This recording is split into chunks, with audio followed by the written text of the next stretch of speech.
Good morning, good evening, good afternoon, ladies and gentlemen.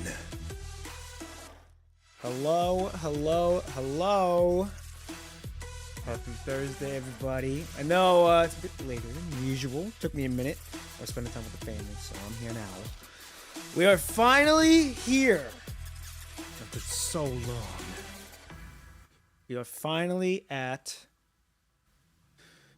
Do the Tide Home, chapter 35. It has been a wild fucking journey. I'm not gonna lie. Feels good to finally be on the main story. On top of that, we have Liv's new update. A whole lot of things to go through, but I'm more focused on the main story. As much as the new patch is here, I'm here to enjoy the time that I have with the main story rather than dealing with all the other stuff. So, all good, man. As long as you and your family have a lovely time, that's all that matters. Oh, yeah. They're watching Patty Mayo right now. So, my mom just got on the Patty Mayo. So, she's binge watching it right now. I would have to get a water. I'm like, oh, you guys are watching this. I was watching it with them for a little bit. And they were still watching it when I came up. But we're finally here. Chapter 35. It's been a long time coming. I'm very excited that we're finally here. It's been a long journey. We're right there. So I think how I want to do this one is we'll do the main story. And then we will also then be doing... So we're gonna do Echoes Adrift. Then we will be doing the floating records before we do chapter 36, because I feel like that's how I want to do it. And yep, that's how I want to do it. I want to do Echoes Adrift and then the floating records and then chapter 36. And yeah, so that's all I'm really worried about right now is just those two at the moment. So I'm excited. Either way, it's gonna be a lot of fun. A lot of fun, and it's gonna be a blast. Am I gonna be pulling for Liv? I got some polls to do, so I can. I don't see why not. Now, I've heard through the grapevine. I haven't watched radio or Grey Raven's radio thing yet, but I heard through the grapevine that Liv is an actual limited time character this time, instead of like the regular of. Like a 100% pull-up chance, or like you don't have to with the fear of FOMO. Now it looks like that it might be happening of FOMO, where if you don't pull for the character, you will be missing out, or you quote-unquote will supposedly be missing out. That'll be interesting on how that's gonna go. So sounds like a plan of attack, and I'm here for the journey all the way with you, brother. Yes, sir. It's gonna be a lot of fun. So let me get to the game switch. Woo! Finally here. So. Like I said, this is a limited, from what I've heard, it's a limited time character. However, like, you won't get, I guess we won't get a chance to have her back if it happens again. I don't know. Do I feel like the limited thing is necessary? Probably not. You could have been okay with just, you know, keeping it. Oh, this is even limited too. Ooh. Yeah, she is limited character as her weapon and cub, but they all have the same rules as the other banners. Okay, so she's limited, but they still have the guarantee 100, and you can spook if you can. Well, that's good that you can at least spook her, but at the same time, I feel like having a character limited time, I don't think is really necessary, especially if you got a good thing going already. Like, why would you want to attempt to change that after so long? That's what I'm kind of confused about. But you know what? Hey, I'm just here to play the story, you know? I guess we could do polls right off the rip. We will most likely get reruns because I highly doubt that they make limited characters just for them to never return again. Yeah, but like of course they're gonna come back. It's just when and how long are they willing to wait for them to come back? Well, how long are they willing to like have them come back again? Like it's like we have her now. How long are they gonna wait until, you know? Oh wait, she's gonna be back, but it's like not gonna be for another 6 months. It's like ooh. And hopefully by then, like power creeping won't be a thing. Hopefully, we can only hope. But she looks good. I like her. I like her a lot. She looks good. She looks really good. Really, really good. The grippers are out, which is wild, but, you know, hey, it is what it is. I don't know. So she's a lightning attacker. Gonna be interesting. So, I guess we could pull. We can pull real quick. Watch as well. So, let's do it. Actually, hold on. Let me do this. Let me pause the music and turn on the game music. Alright, here we go. Let's do some polls. We got enough. If anything, I think that this is the result of a massive change to PGR as a whole and the amount of time plus effort to put their plans to make the game last for 10 plus years come to life. True. Only time will tell. Like, we could speculate all we want, but it's not it's like ultimately it's gonna come down to how they play it out. So time will tell most definitely on how it's gonna go. So let's do some polls. Hopefully we can spook her on the first 10. That'll be nice. Maybe. Nope. Let's go again. We got 2 more pulls. Ah! Nope. Don't make me go to fucking pity. If I don't pull her here, it's gonna force me to go pity, and that's gonna be very unfortunate. Oh, yep. I'm gonna have to go pity. That's disgusting. Disgusting. Who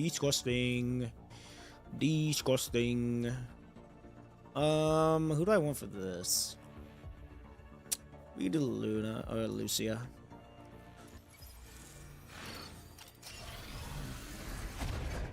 Oh, why?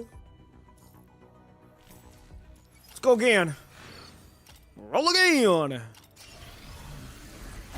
Oh my goodness. And making the limited banners is likely to make the extra revenue from their limited banners, but I could totally be wrong if I'm just speculating. I don't know. I think part of it could be money grab. Part of it could not be money grab. We're gonna see. Time will tell. Time will most definitely tell on if it's gonna be a money grab or not.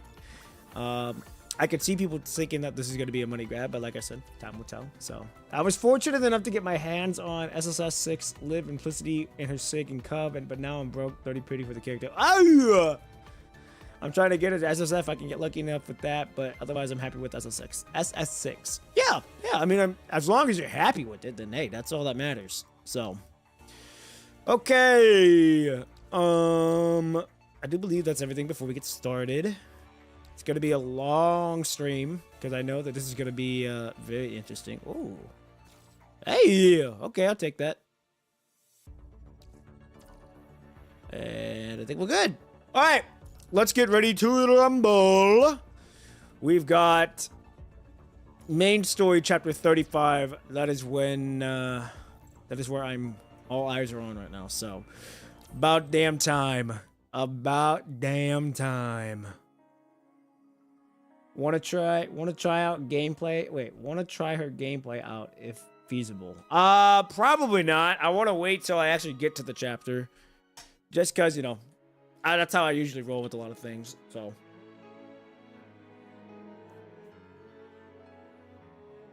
New patch, yes, sir. New patch. It's going to be a good one for a lot of people. It's going to be exciting on how that story goes. I have not got there yet, so. We're 2 away, though. But so the game plan is main story, then 2 floating records, and then main story again. So that's basically what we're going to be doing. So, what is speedruns? Skip regular stages with story, exploration, and interactions. Defeat all enemies to clear. Oh, we don't want that. So, okay. Here we go. Episode 35. Episode 1. Monologue. Here we go. Let's do it. Lost my 80-20 on live weapon, but I still got. I have like 7 BK. Ooh, that's rough. All right, here we go. Oh, shit. Oh, no. Oh, yeah.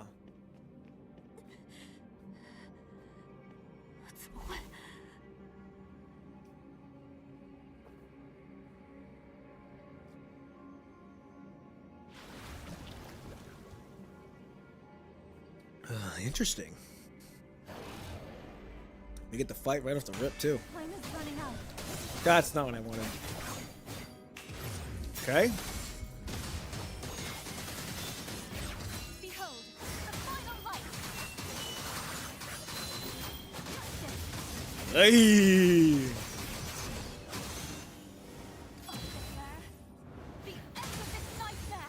Bop. Damn, they're still alive?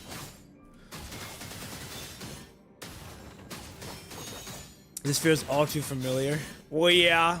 I mean, ever since we did the reset, we're back here again. You can see all the water is not normal. It disappears in lines. Yeah. Which is interesting that it's doing that. I thought it was my game, but it's not.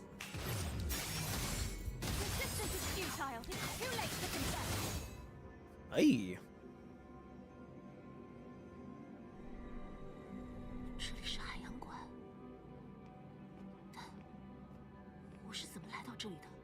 I had this bug. You have to reinstall in the game. Oh, you have to reinstall the game? It's a fucking bug? No fucking way.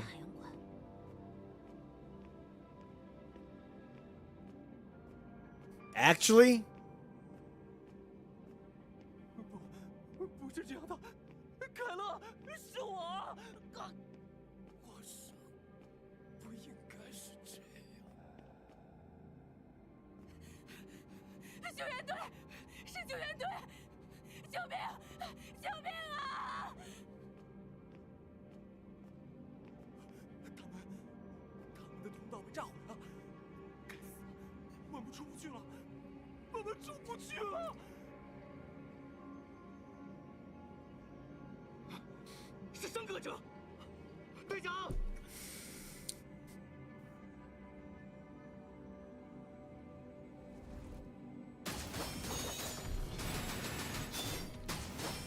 Yeah, I tried using the repair game file button. Doesn't work. Nice. Alright, well.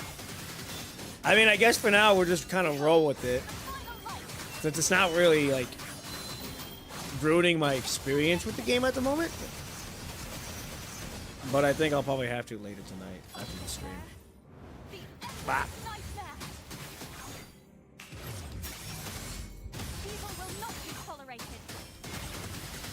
Hopefully they get it fixed quickly.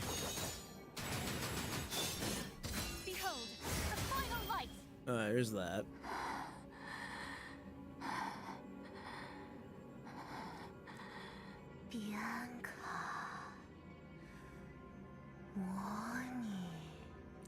Warnie is which?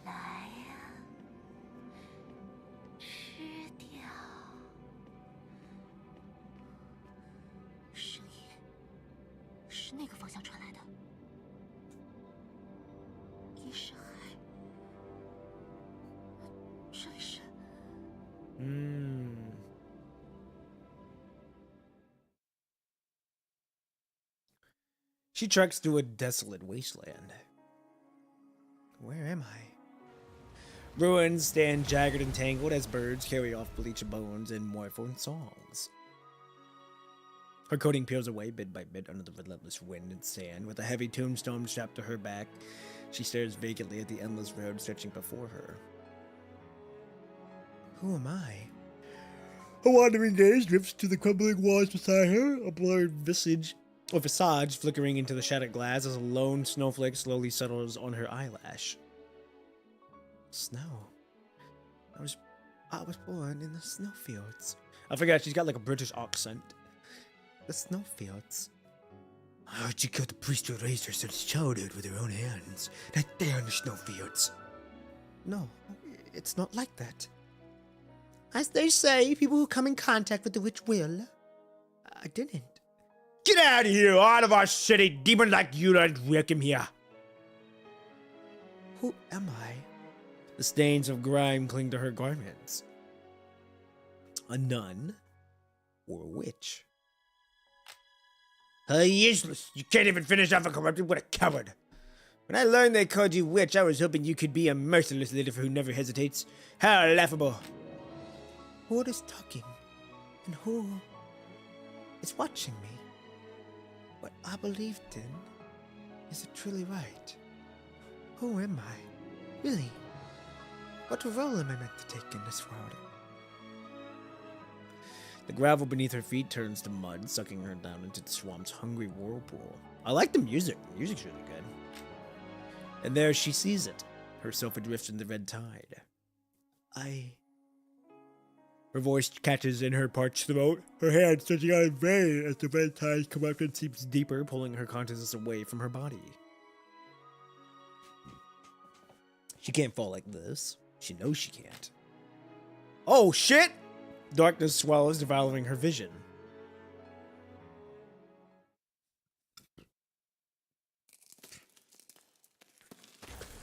Bianca! Who's calling me? Without warning, her visual model shuts down, plunging her into the absolute blackness.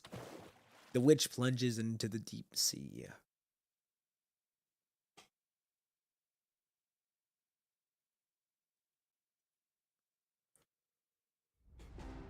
Oh shit! Okay. I get the voice Vonnegut again. Oh, and we get the fucking voice act Lithos again too. Oh boy. Okay. Mister, this is not the awakening time we agreed on. I gotta get his voice right. Hold on.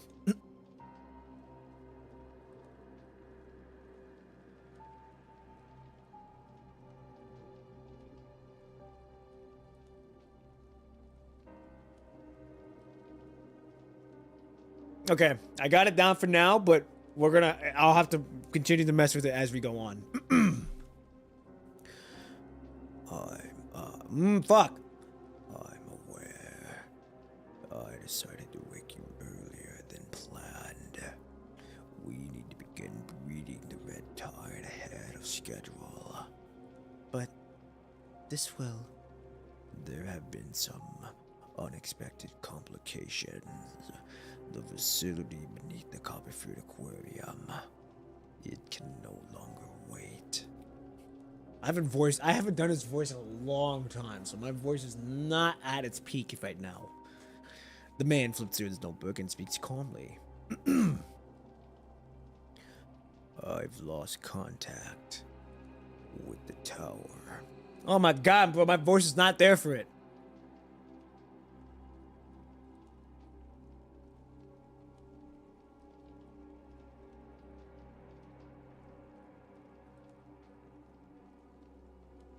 Okay, I think I got it. The tower. The purple-haired ascendant, who was just awakened, is clearly still in a drowsy state, unable to immediately grasp Vonnegut's meaning. Do you mean that tower you mentioned before, mister? The agent detects his confusion. I haven't heard anything from that place in quite some time. Something might have happened. So... Added the bookmark. Whoa, what? Added the bookmarks from that place, me and that tower. Ah. We need to start the Copperfield Aquarium plans ahead of time. Then, what about the aquarium's lower third level? Leave it be for now. With his expression hidden behind the mask, the man quickly flips 2 pages, snaps his notebook shut, and fixes his gaze once more on the purple-haired ascendant. Be quick. Fuck!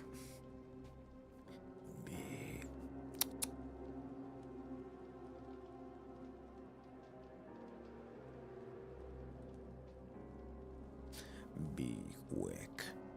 We don't have much time left. Understood, mister. Damn it, bro. I fumbled a bag on his voice. Oh well. Here we go, episode 2, the Aquarium.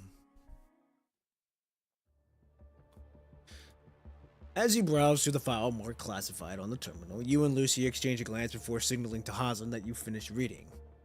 You'll find pretty much everything in there. Alright. I finished reading. 3 rescue teams have vanished one after another at the Copperfield Aquarium, and there's been no word of them since. Oh yeah! Copperfield Aquarium.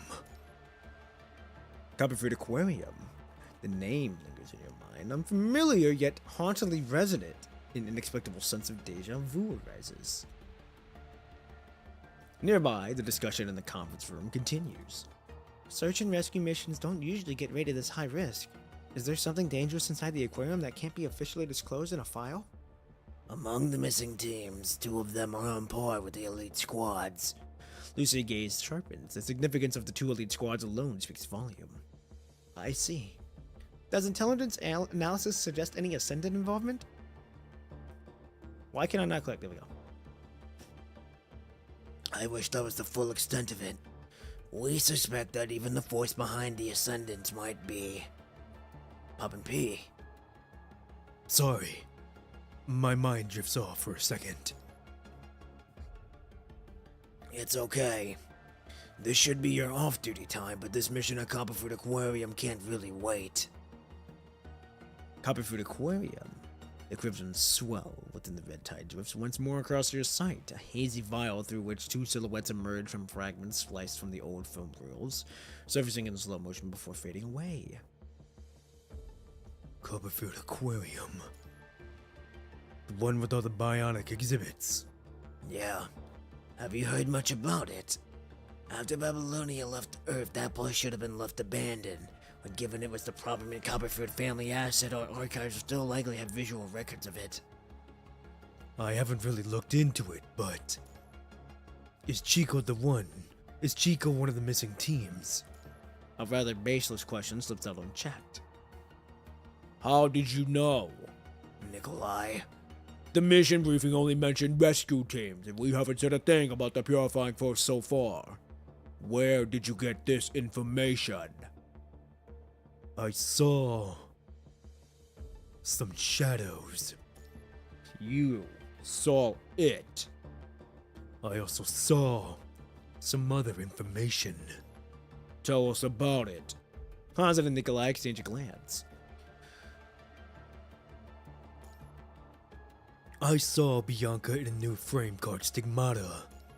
She fell into the red tide of the aquarium. An Ascendant An Ascendant used the sewers to avoid Babylonia's satellite surveillance, led the red tide into the aquarium, and then... The blurry images freezes on grotesque Homo sapien limbs. No matter how hard you stare, the red tide's illusion obscures what lies beyond. You saw shadows. I can't accept vague explanations like that. Or maybe. Nikolai's gaze now clearly carries a scrutinizing edge. Relax, Nikolai. You and I both know the Grey Raven Commandant is the last person to be doubted. You're goddamn right, Nikolai! Put your shit down! Hansen places his hand on Nikolai's shoulder, his words steady and deliberate. Okay. Nikolai gives a faint nod and settles back into his chair, seemingly trying to gather his thoughts. Maybe... it's because of the time prison? I forget. Fuck. There we go. After experiencing such hallucinations, you have discussed the situation with Asimov. Simple deja vu fails to explain these integrated causes that affect visions, while dismaying them as mere fabricated memories doesn't account for their starting level of detail. No, it can't be possible. Can't possibly be a mind beacon problem. I've checked your mind beacon every way I can, and more than once. There are no issues whatsoever. Given your experiences, I suspect the answer lies in the time prison. You mean... I haven't been through the same events as you, but from what you've described, this time prison sounds like a distorted timeline. Remember when you used that white noise device to connect with Selena inside the time prison? At that time, your mind beacon was fully exposed to abnormal time. That might explain the deja vu you've been experiencing at certain times. Those visions could be fragments from such abnormal timelines. Oh, good thing. Good to have that, that Selena's chapter is in here now. Is that also... I'm not sure. Humanity's understanding of the universe is still incomplete. We are lost seekers on this journey. This is just one possible answer I can derive from the current circumstances.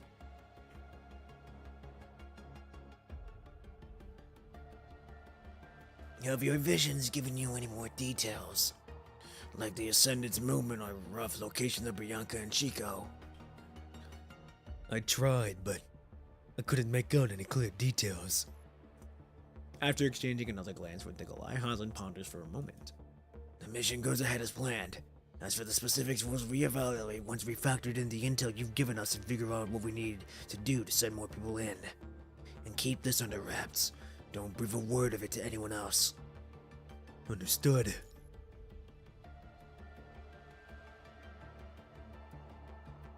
The conference room doors softly click shut from the outside. Silence settles back into the room.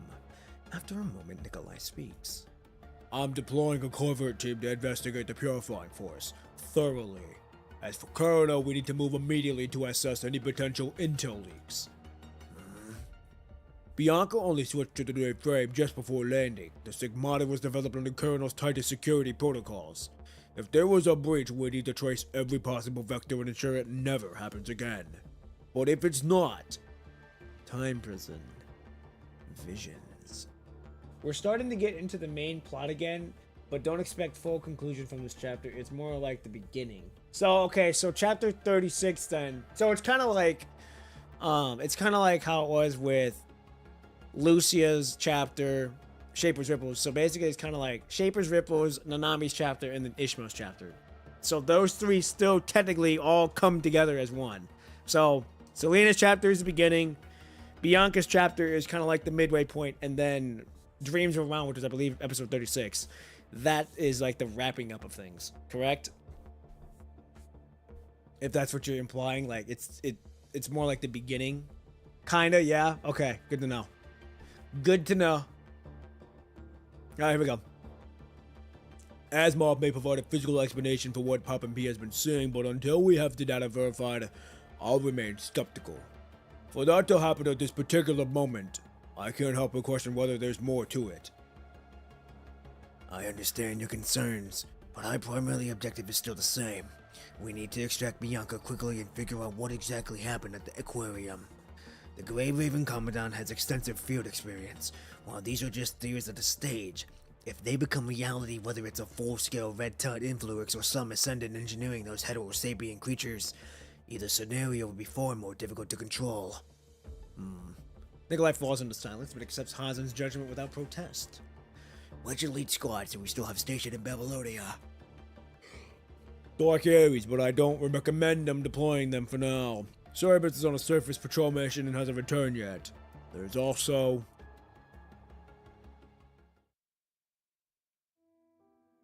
Oh shit. Following Hazen and Nikolai's reassessment, the mission threat level has been updated, prompting adjustments to gear and provisions. As Lucio organizes the combat supplies, you shift through the mission reports from the last 3 operations. Commandant? Lee. I'm applying to join you on the surface mission. You approve it first, then I'll go talk to Silica about it. What? I was going through your mission files and suddenly found out that your mission rating's been adjusted. No, that's not a big deal, don't worry. We'll come back safely. I've heard that promise too many times before, Commandant, but it's rarely kept. I should be going with you. Doesn't Hyperrail's adjustments require you to input all your times? I'll be extra careful, Lee. I still think... A brief chime from the terminal interrupts your conversation. Hazen has sent some extra video footage.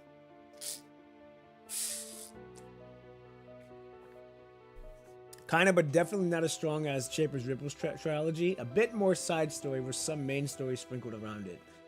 Oh shit, really? That's what this one entails? That's what this chapter entails? What the fuck? Lee, are you out there? Asimov is looking for you. Just remember, safety first. No exceptions, Commandant. And keep your comms open at all times. No problem. The call drops and Lee's image vanishes from the terminal screen. Liv can't join us this time either. Liv's new frame is also in the research cycle. The Imperia frame has always... The Imperia frame has always been a work in progress. Ever since Liv got back to Babylonia, the Science Council have been waiting to revamp it. Which means Liv has to be available to help them out constantly. It's good to stay busy. Yeah. Staying good is busy. Oh, staying busy is good. Yeah, these are all good things. Everything will be fine, eventually. That's right. It'll be fine. It's a notice from the transport aircraft. Some mission supplies just got delivered straight to the plane. We need to go check the inventory as soon as possible. Sure thing. If anything, this set of story chapters feels like more widely expanded set of stories, unlike Shaper's Ripples. Whether the Shine trilogy whether the Shine trilogy as that set was more linear and direct. Okay, so this is kind of like indirect then.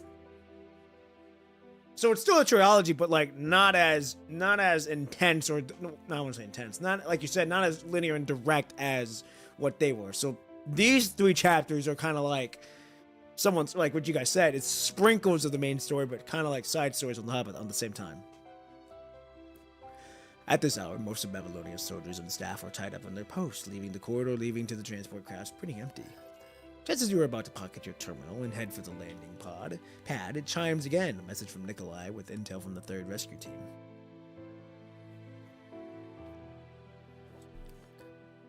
This frame. Bianca? Bianca shows up on camera wearing a dark frame that you find both strange and oddly familiar. Our primary objective is to confirm the survival status of 1st and 2nd Rescue Teams and locate Chico, the vice captain of the purifying force who went missing at the aquarium. We made it. We made it to the destination position. Below us is Copperfield Aquarium. She shifts slightly, revealing a Lydian gray ocean behind her that looks like a liquid graveyard weighing heavily on the Earth's surface.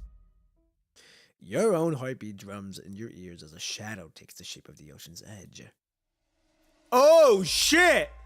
Whoa! Oh, you know what? We are technically... Yeah? Okay, hold on.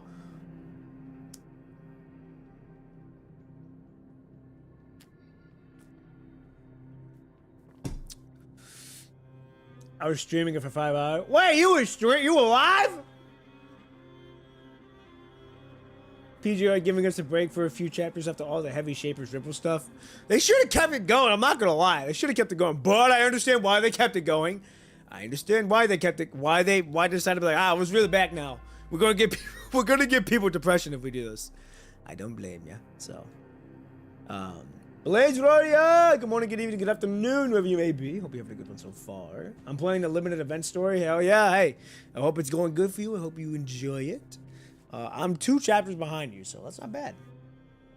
Yeah, I was alive earlier. I was live earlier this morning from 11 a.m. all the way to 3 or 4. Ooh, damn, you did go for a minute. Send me the send me your Twitch on Discord. I'll follow. I'm enjoying it so far. I have not played PGR in so long because I've been so busy. I've got my family still working on my. Hold on. I haven't got my family still working on my voice acting, and I'm happy to be back here. I miss you guys. Yes, sir.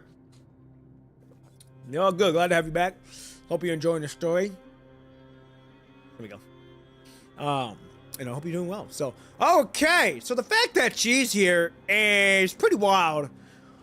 Very, very interesting.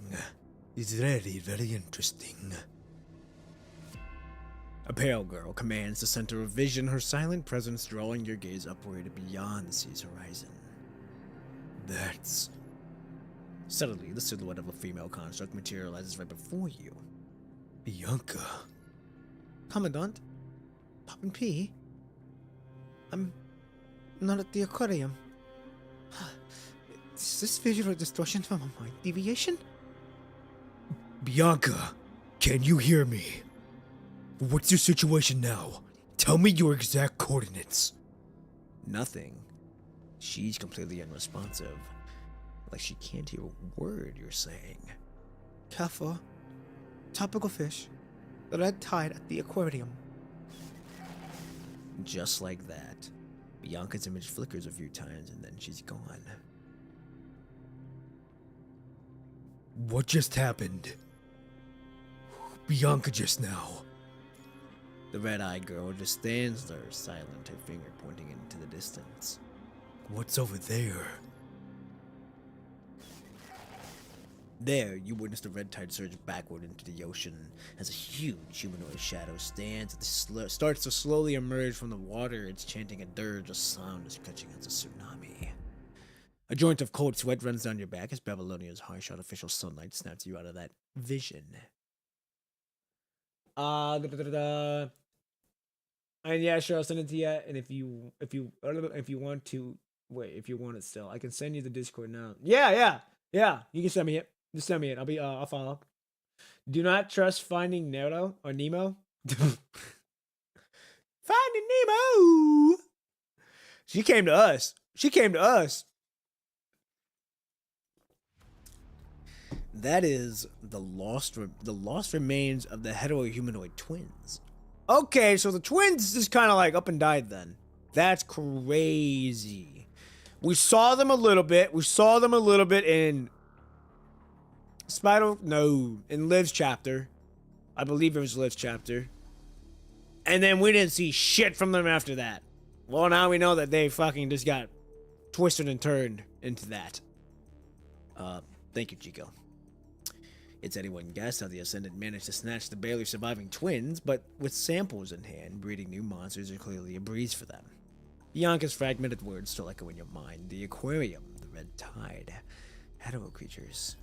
Before you can make sense of it, a sharp buzz from your terminal jolts you back to the present. Your transport is leaving soon. There's no time left. Your brain feels as thick like a waterlogged sponge as you fight against the intense feeling of deja vu. Perfect, I got the notification. Thank you. Is this the medicine you need? That's right, thank you. Consciousness creeps back into your body, and the muffled voices of nearby people drift you into weariness. Lucia. Commandant? You're awake. Oh, Murray! I... When your consciousness finally returns, you find yourself lying inside the transport craft. Lucia and a familiar blonde-haired young man stand nearby, their faces etched with concern as they look at you. Do you think in the future that Chaos would be a playable character? Yeah, probably. I would be very surprised if she wasn't. Oh yeah, we bodied the twin and the body got merged and turned into a big Chico. Yeah, well, I remember that we shot a bullet at them, which ended up corroding them really, really badly. But then we never heard from them again. So, that's why I was confused for like the longest time. I'm like, what the fuck happened to them? But now we know they just got merged and turned into, like you said, Big Chico. So, crazy how they were just there and then they were gone. We were just watching the mission footage. At first, we were talking about Bianca's fame. Then you just took off.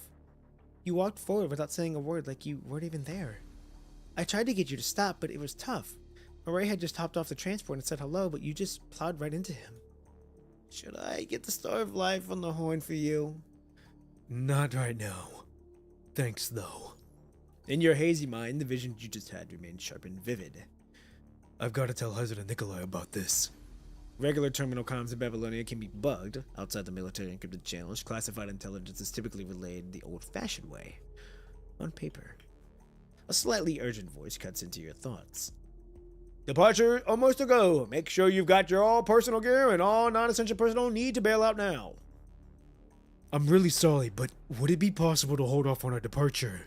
No go. Surface been too rough, especially in your drop zone. The punishing concentration is off the charts, and with these shifting winds, it's a real gamble for our flight. After I drop you, I still have to swing back and pick up another team headed for the disaster zone for the rescue ops. I hear you. As your mind races through the various possibilities, you catch sight of Murray getting ready to disembark. Just give me 10 minutes, please. 10 minutes before we take off. Thanks. Murray! Greyhaven Commandant, do you need something? The young blonde man turns a puzzled smile on his face. I still think you should get checked out at the Star of Life. Oh, what's this? This is crucial. Please get this chip to either Silica or Nikolai. You're not entirely sure this young man can be trusted, but given Lee's connection to him, along with his fragment of Nikolai once mentioned, he seems like the only option left. At least this is a far safer bet than the transport robot trying to transmit it through the terminal. Dust motes hang in the harsh artificial sunlight. A cloud drifts past, and blinding pink grids of light pierce your vision. Everything around you feels surreal. Murray stands before you, his image shimmering under the intense glare. Alright, but... No time to explain. I'll hit you up on the terminal later. Murray steps off the transport with the ship completely bewildered by what just happened. With a deafening roar, the transport slowly pulls away from Babylonia. I think it was mentioned back then as well, but the details is kind of forgettable. True.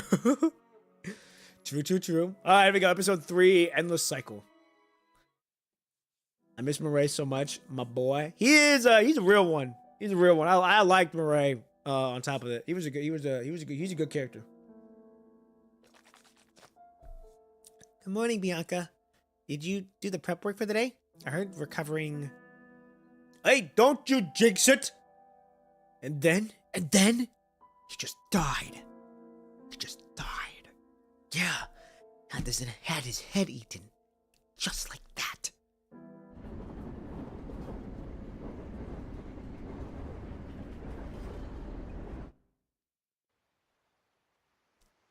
Bianca? She hears a familiar voice calling to her. Commandant? Poppin' P? I'm not at the aquarium. In her hazy vision, sea and sky merge into one, dark and heavy like the hush before a storm. It's the visual distortion from a mind deviation.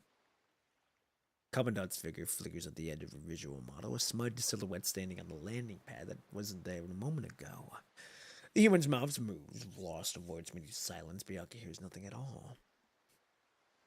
Do you think PGR should have a manga adaptation? If they do it right, yeah. I think it would be fun. I think they need an anime on top of that. Whether or not it's an hallucination in her mind. Colorful, tropical fish. Red tide at the aquarium. Watch out for the ascendant. Oh, shit! Whoa!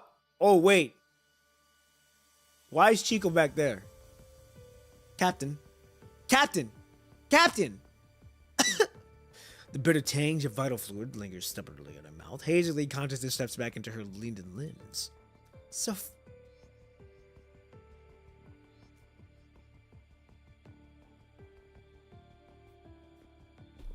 Barely recognizing the team member before her, Bianca coughs up the thick fluid, clogging her throat, fighting to steady the pain lashing at her mind. Was that just a mind hallucination? Yet Poppin' P's voice had felt so real, almost too real to dismiss. But there's no time to dwell. The moment the searing pain in her mind dulls to a throb, she immediately asks about the current situation. Did we fall back to the first floor? No. Then things aren't looking good, Captain. I like her outfit. She kind of put that on. She kind of got that rocking. Not gonna lie, I like the fit. And the hair is, it's also a nice touch. Very nice detail. I like the character design so far. Someone's controlling the red tide in the aquarium, and they likely know this building inside out. We're probably on the aquarium's second level floor. Fall back to the first level is almost impossible with the red tide cutting us off. We have no choice but to keep moving deeper. What about the comms? Any contact with Babylonia? She got a great fit for sure, and overall design is great. Yeah, I was gonna say I really like her outfit and her character. So far, pretty good. This is like one of the ones that's kind of like immediately left an impression on me that was not a playable character. Barely. The punishing concentration here is off the charts. We're only getting intermediate signals at best. Bianca lowers her head, pulling up her frame status feed. A flash of red floods her vision. The key ceaseless high-intensity combat has taken its toll. Despite her efforts to shield the refugees and the purifying force member, the Red Tide's corruption has seeped in. Her mind wavers, its coherence fraying at the edges. Now is hardly the time to wait for her mind to stabilize.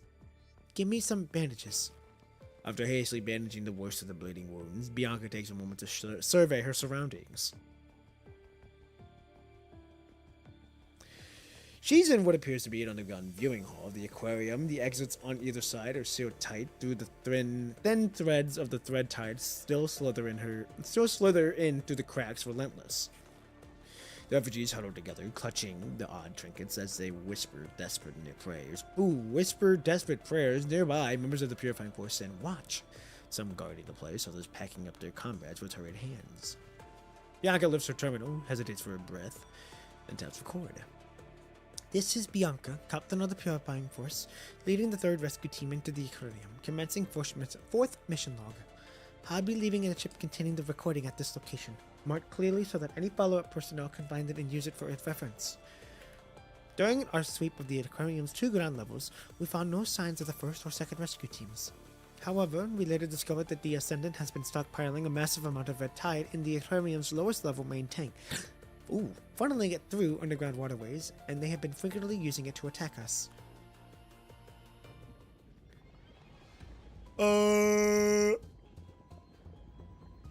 The air was cold and gloomy, thick with the damp, earthy scent of decay.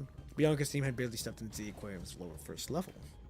As soon as they entered, the attack came. Vicious dark liquid seeps across the floor, swirling with the unnatural currents of the red tide from deep within depths. The formed tentacle creatures lurched forward, attacking the rescue team with relentless fury. Deploy reconnaissance drones to detect the specified location of the red tide leakage. If I were you, maybe the experiment would see different results. Behind the red tide, a purple-haired figure flashes by. Who's there? Show yourself! Oh, just a little experiment, that's all. Play along, and it won't hurt much. Stay alert! Watch out for the sewer exits around! What the fuck? There we go. Ah! Fall back! I'll kill him with the rear! After multiple engagements of this nature, we were herded by the Ascendant into this position, approximately mid-sector on the lower second floor. Fortunately, we found the rescue targets of both first and second teams. Believers of Scarlet Revelation along with their leader, Grace. Ah!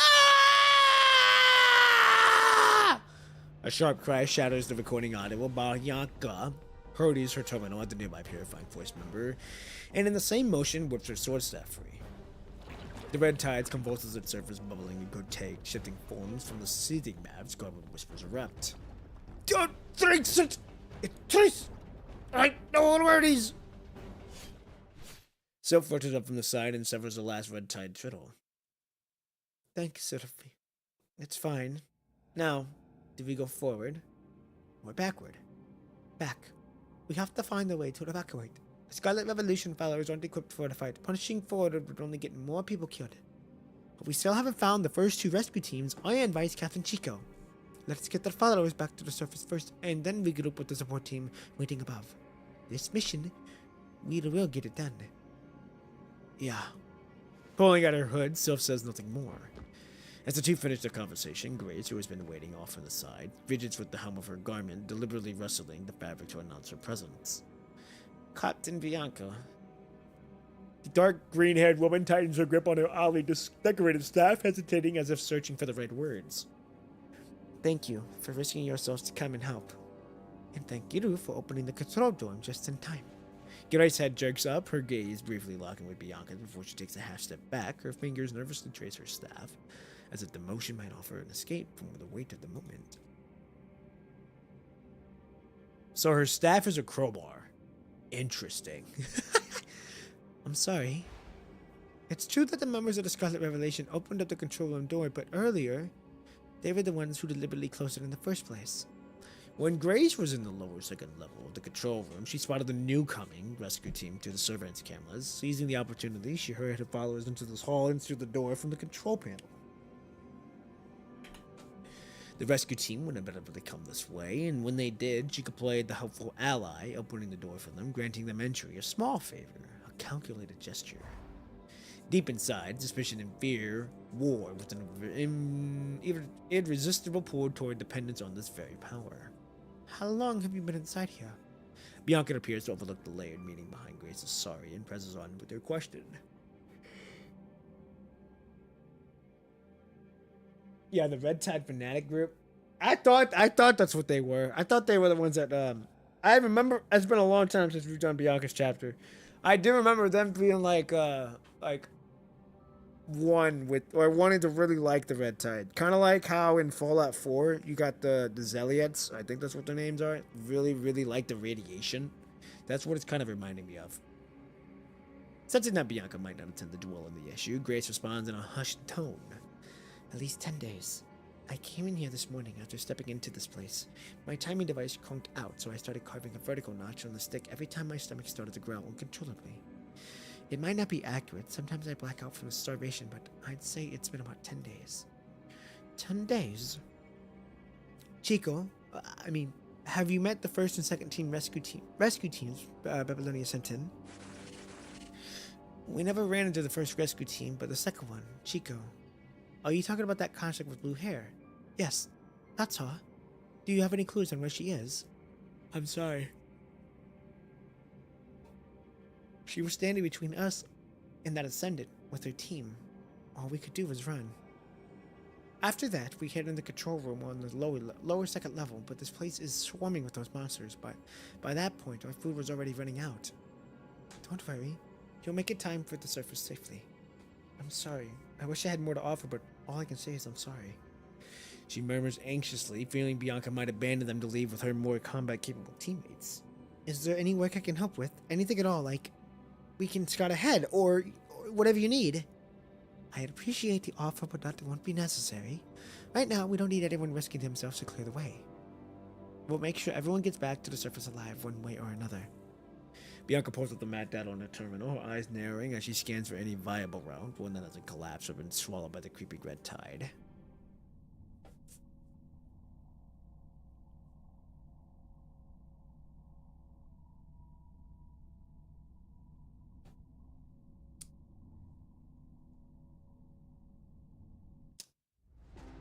It doesn't take much mental gymnastics to believe red tide is heaven when your dead family member is talking to you from the red tide projections. True. True. True. Meanwhile, inside the monitoring room, the agent in black fixes his gaze on the figures flickering across the screens. Okay, I got another chance to fucking make Vonnegut's voice do right. I gotta stand up, because I'm starting to get tired, so this is gonna happen. This is something that I do now. Is I stand up and do the voices from here. So this is new, but I find it enjoyable. Plus, it gives me a chance to stand up and stretch my legs and to get a different view. And I get to test out how my voice does when I'm standing up, because, you know, I'm so used to voicing when I'm sitting down. So, all right, here we go. The crowd's getting bigger, mister. Should I release some red tide to wake them up? A bit of commotion wouldn't hurt. The man's tone betrays a flicker of dissonance. Mister, your consciousness. Don't worry about it. Struggling to pluck coherent thoughts from the noise, Vonnegut rubs his index fingers against the mask, lost in contemplation. How is Chico's fusion going? More successful than originally expected. Some might be more suitable for hetero-humanoid fusion than Grace. A faint nagging confusion unsettles him, yet no matter how meticulously he combs through the information, he finds no clear flaw. Still, he feels it, something slipping beyond his grasp, beginning with some indefinable moment, elusive as a shadow. The tower is cutting off contact with him. Once aware of this outcome, he sources through every note, every record, but not a single sign suggests the tower would disconnect. Only after relentless searching does he uncover fragment hints the shift, the anomaly, might lie right here, the Copperfield Aquarium. But what exactly has changed? The creeping loss of control gnaws at him like insects on an elephant's hide, trivial in the scale, yet relentless in distraction. It won't derail his plan, but it fractures his focus. Why? Why did the cradle of the deep blue fail? Did something unexpected happen within the tower? Or is it? This is the first accident beyond his reach, the first time he has faced a dawning realization that beyond his vision something lingers.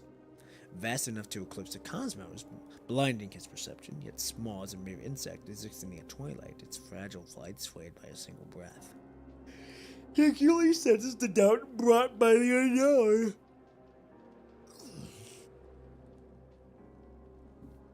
Meanwhile, Lithos continues obediently reporting the experiment's progress. Mister, the fusion between Chico and the hetero-human remains going well. If we could integrate a stronger consciousness into the red tide, we might be able to breed an even more perfect creature. For example, that captain of the Purifying Force. A more perfect creature means more possibilities, right, mister? Right. The subtle dissonance lingers, but the agent has already devised a way to cope with this creeping sense of losing control. As long as the tower descends, everything can proceed as planned. But if it fails to appear at the scheduled time, he will force it down. He knows more than one way to make that happen. Go ahead. Herd the lambs to your site. There's still time for experiments. He gives Lithos' proposal a silent approval. After all, Copperfoot Aquarium remains theirs to command, and the time is still on their side.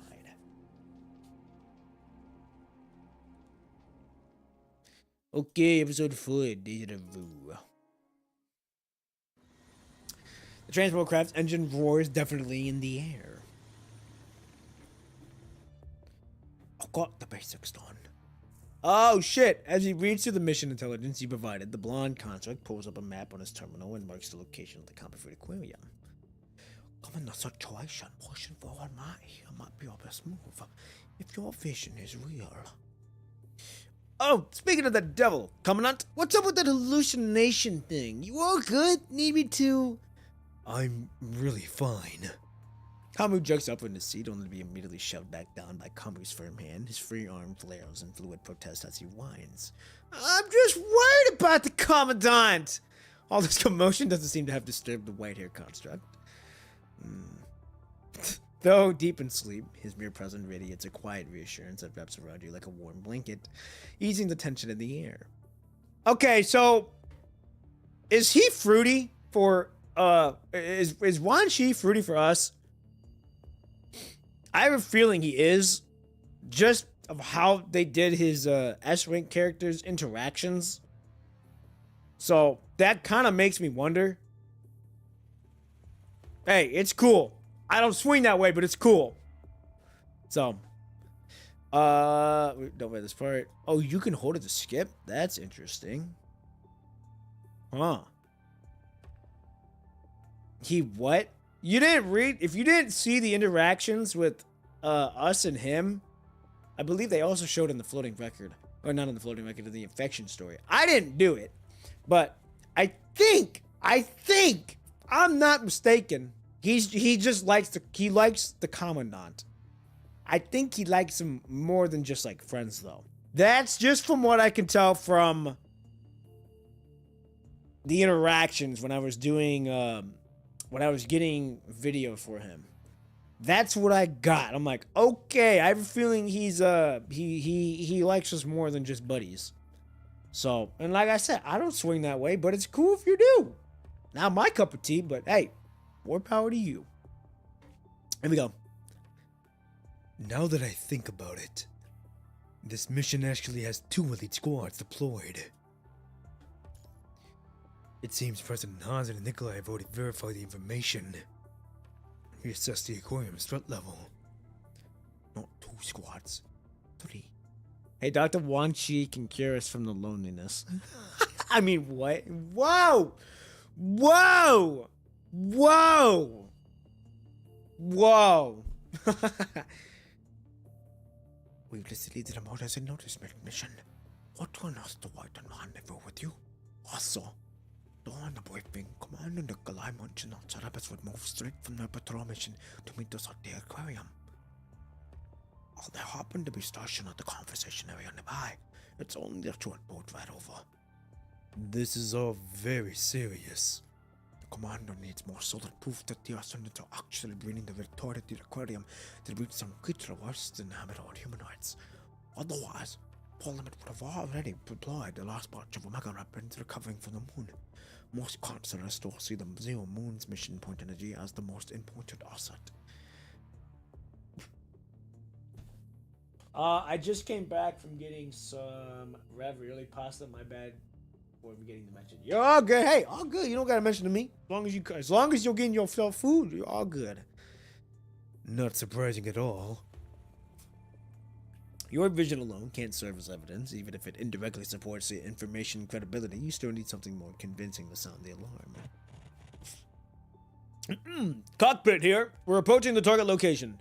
No viable landing zones in the area. Prepare to drop. Sea conditions update. Pressure altitude 3,225 meters. Wind at 23 meters per second. Temp navigation is -12 degrees. Heads up. Offshore currents detected northeast.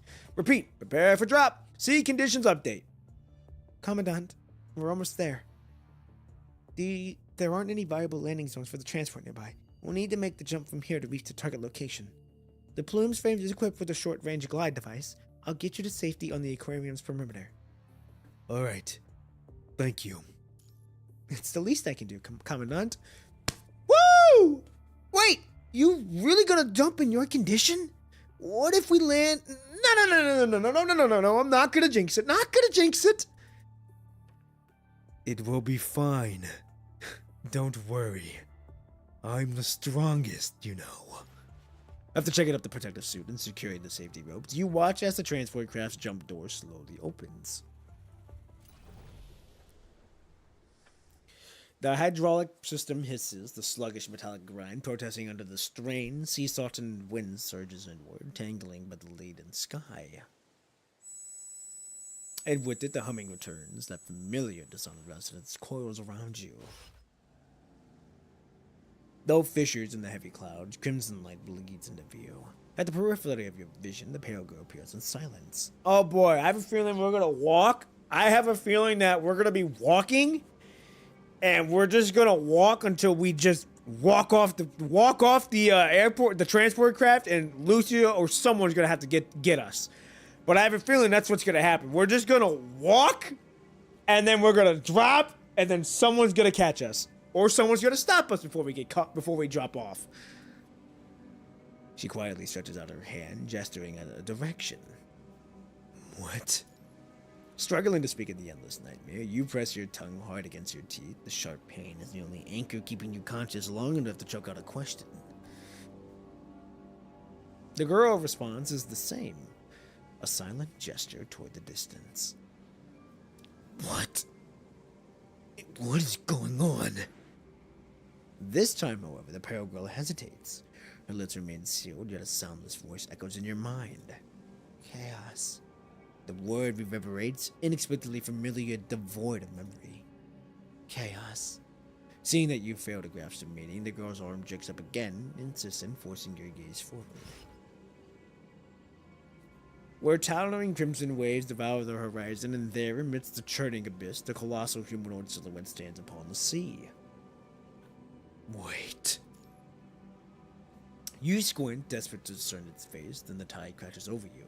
When your vision clears, you stand upon the sea. What stands upon the sea has become.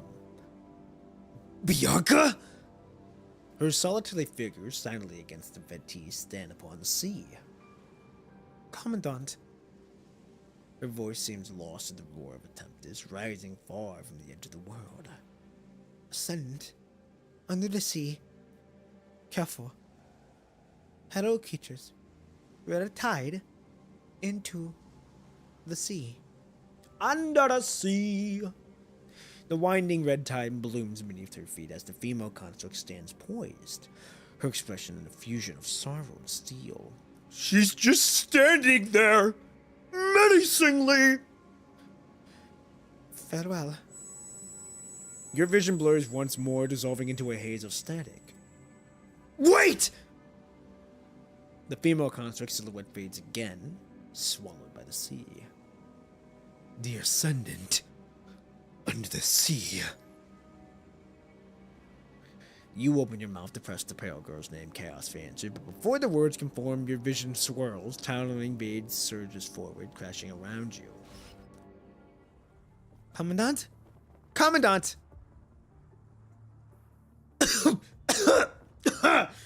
Commandant, are you alright?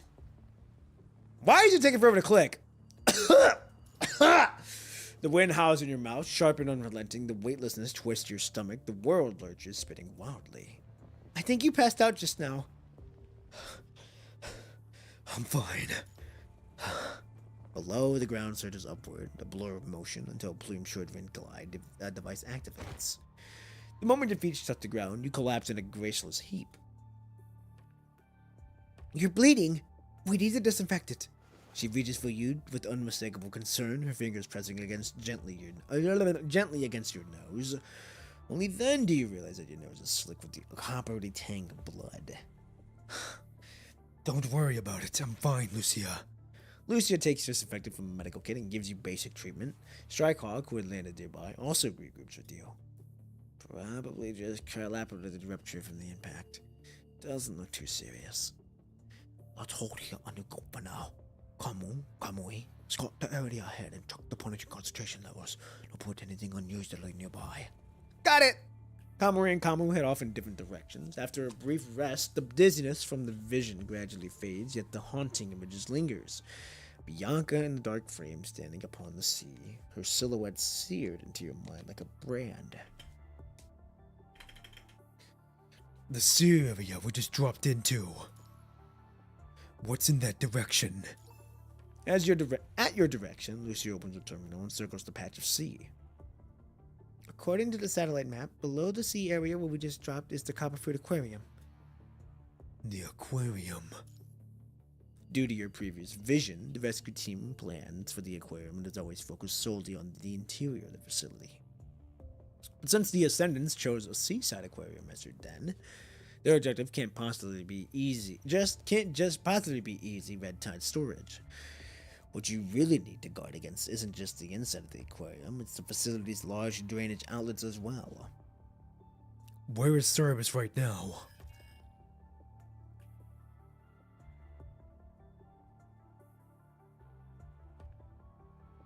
Hello?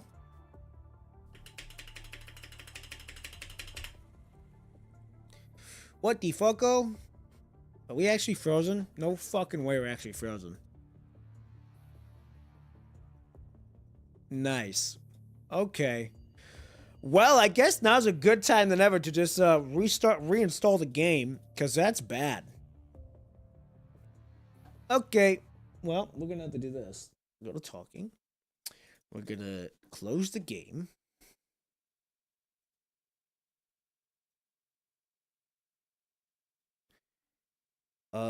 What did you said you had to uninstall it?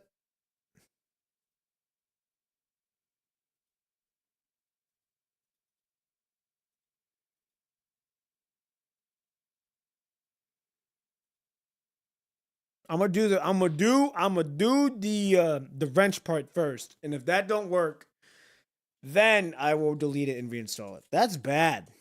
That's bad. I was starting to notice that like every time we would click, it wouldn't do anything, and then it decided to just crash on me. So uninstalling fixes the bug. Okay, well we'll do that then.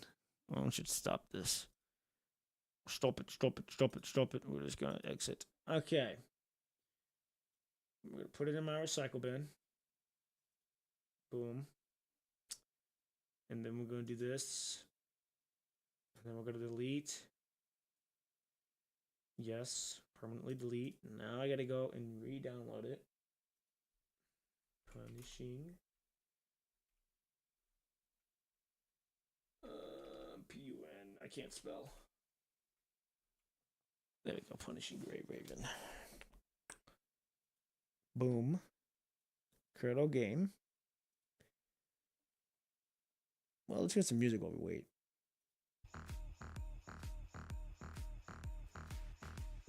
Download from Windows. Okay, got it downloading. We're gonna open it. Yes. Yes, install. Confirm. I have read the agreements. The launcher has already started the current. Wait, it's already installed in the current directory. Continuing the installation will override the existing files. Sure. Oh, I see now. Hold on. Delete these files. Damn, I gotta delete all these fucking files. That's crazy. Like every time you update, there's a chance something fucked up. Basically, the water bug happened to me on the last Bianca update. At least that's what support told me. I see. Well, hopefully this will fix itself when I download it. Yes, exit installation. I'm gonna have to redo this again. So downloads. Boom. Hopefully it wants to pop up. That's bad. That sucks that I have to take time out of my time out of this to now get this working. We have read, install. Where is it already installed at?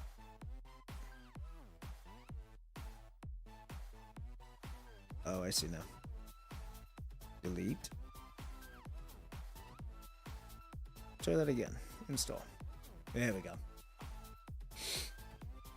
Installation complete. We're starting it up. Update the launcher.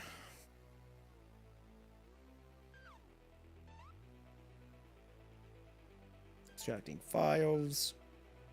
Verifying resources. Now it's wanting to do its thing. Now we have to download it. Download size required 58 gigabytes. That's disgusting.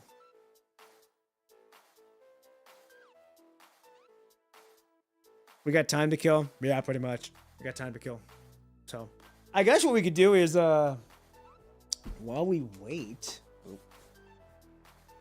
it's gonna take. This should not take long. It's already moving. It's already moving at good speeds already. I'm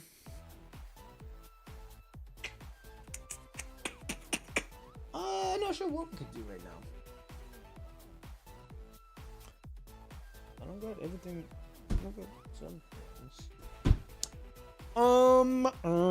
Let me look. Let me see what I can do.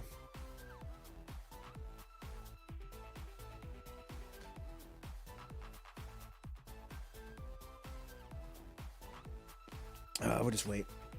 Just call it a good time for a break. Yeah, I guess we could. I am gonna go use your X-Men actually. So I guess what we could do is take a tad quick break while we wait.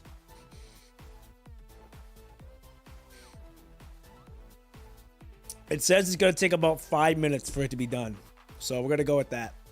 So we're gonna take I'm gonna use the restroom. I'm gonna grab me a little snack, refill my water, and we go from there. So, ladies and gentlemen, make sure you all get your water, get something to eat, and I shall be back soon. What up?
All right, I'm back. Well,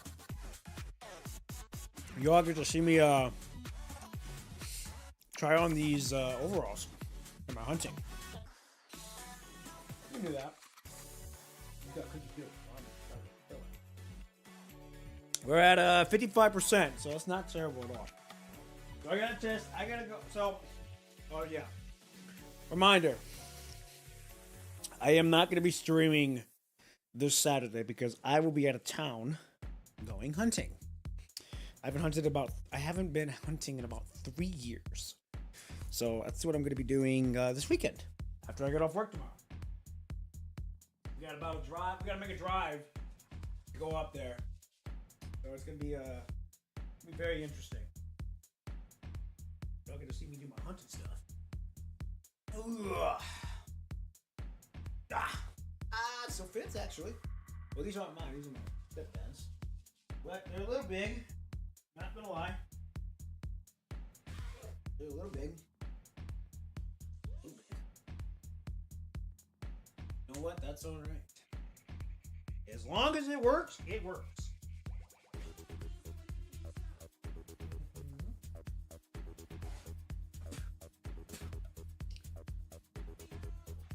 Uh. 68%, yeah. Okay, so this is not terrible. I mean, it works.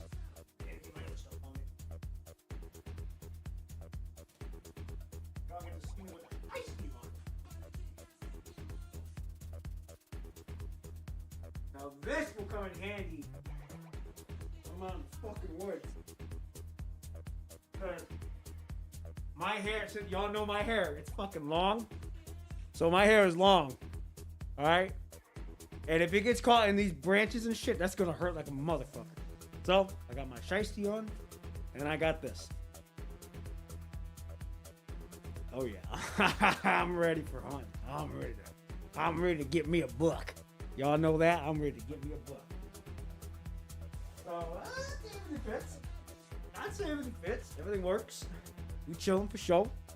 So, we're at 75%. That's not terrible. It's not terrible that we're at 75%. I would say that we need to... I'm hoping to at least get... I want to say... maybe 20%?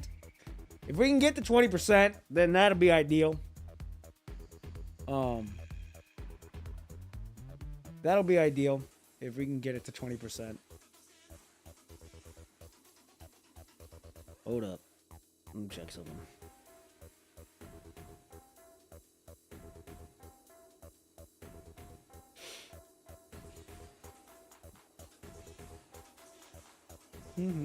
Yeah.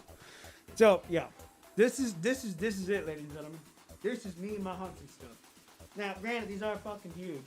Like these are a big tat on me, but like this is how we hunt. All right, this is how we do it. This is how we do it down in the south. All right, I'll be right back. I gotta go show them this.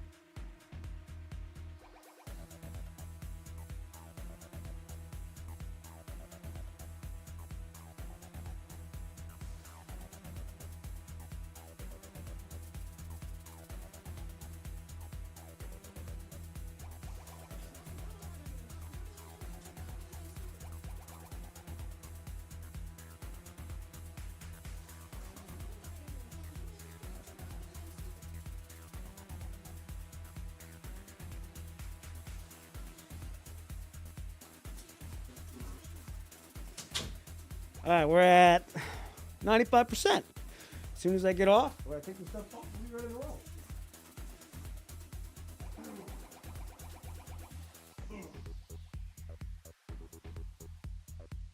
They are a tad big, but you know what? That's all right. It'll last. As long as it does that, we are A-okay. Okay. Whew. Feels good being out of that. We're at 99%.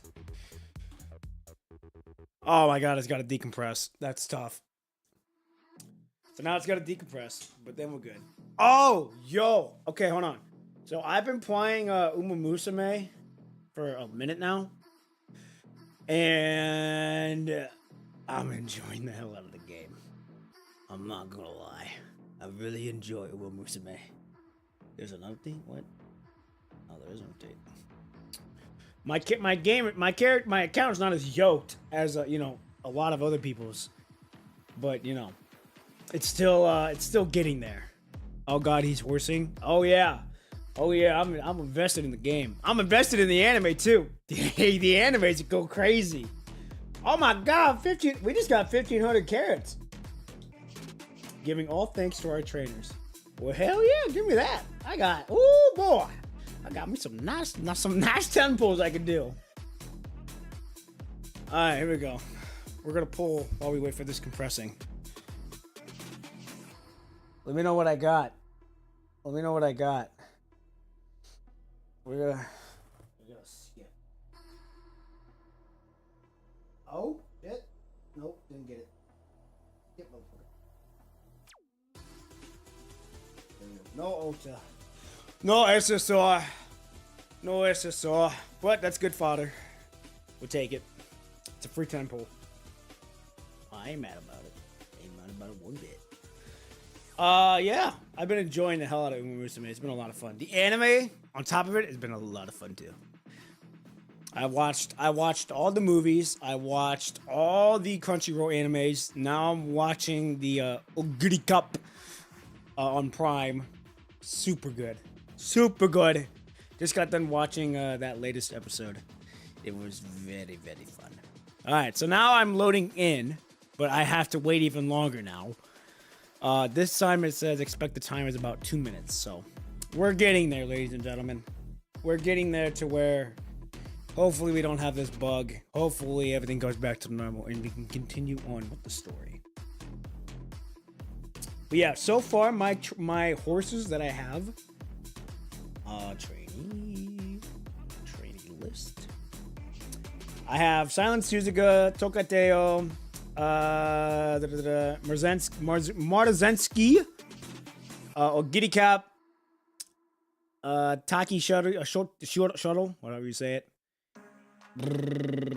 El Conde Pasa, Air Groove, Nice Nature, Agnes Tycon, Measured Orion, King Halo, Maratenti Fukatoro, Ahuri,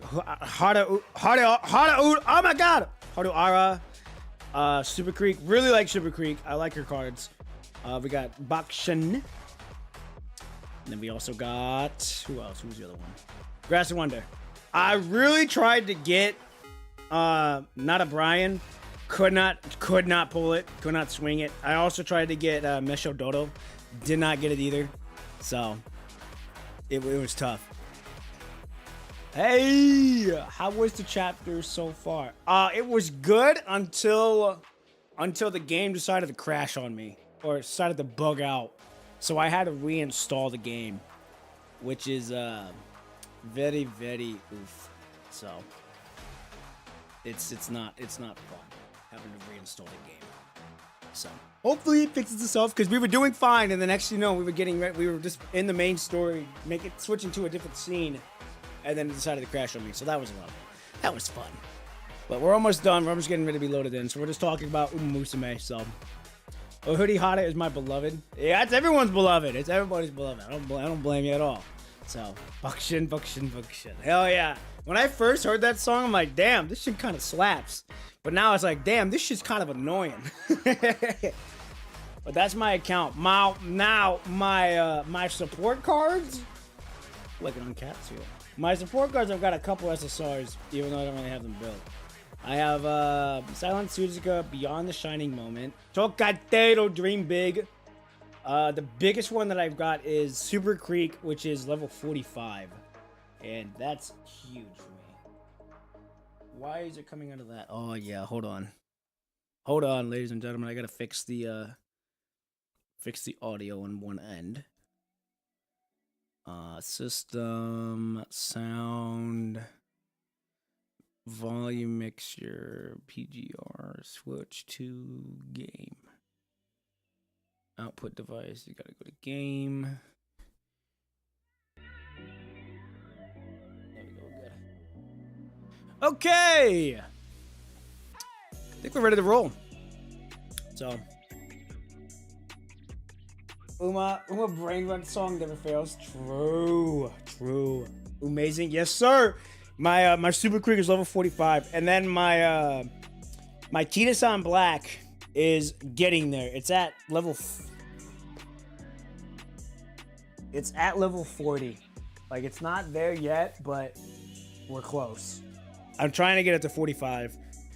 I'm waiting for the first anniversary, and then we should be ready to go. But I gotta uncap these cards really quick,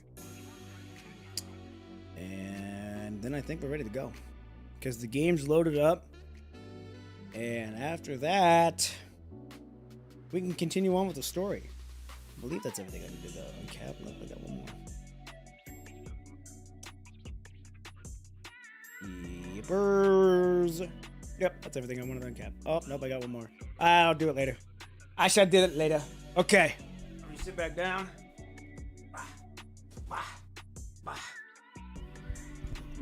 There we go. Okay. Put my mouse back down too. Poor girl doesn't get any good roles. An anime named The 100 Girlfriends, and she voices an unnamed store clerk. Who? Oh, I love Marateke Huzara Mambo because I love her underrated voice actor. Akidara Tono, insanely good performance in Cry Machina. Really? Interesting. Why can't I see this? Oh wait, there it is. Oh my fucking god. 1 second, ladies and gentlemen. Gotta maximize. There we go. Okay. Now, I'm just tired. We're good to go. So. That was a fast reinstall, hyperspeed internet. Yeah. The internet here is very fast. And I'm not trying to be bragging like that for sure. It's just, we have good Wi-Fi. We have good Wi-Fi. Okay. PGR timing. Yep, pretty much. We're ready to go. Let me pause the music. Green. All right, back at it again, ladies and gentlemen. So, all right, back on the main story. We're 19%.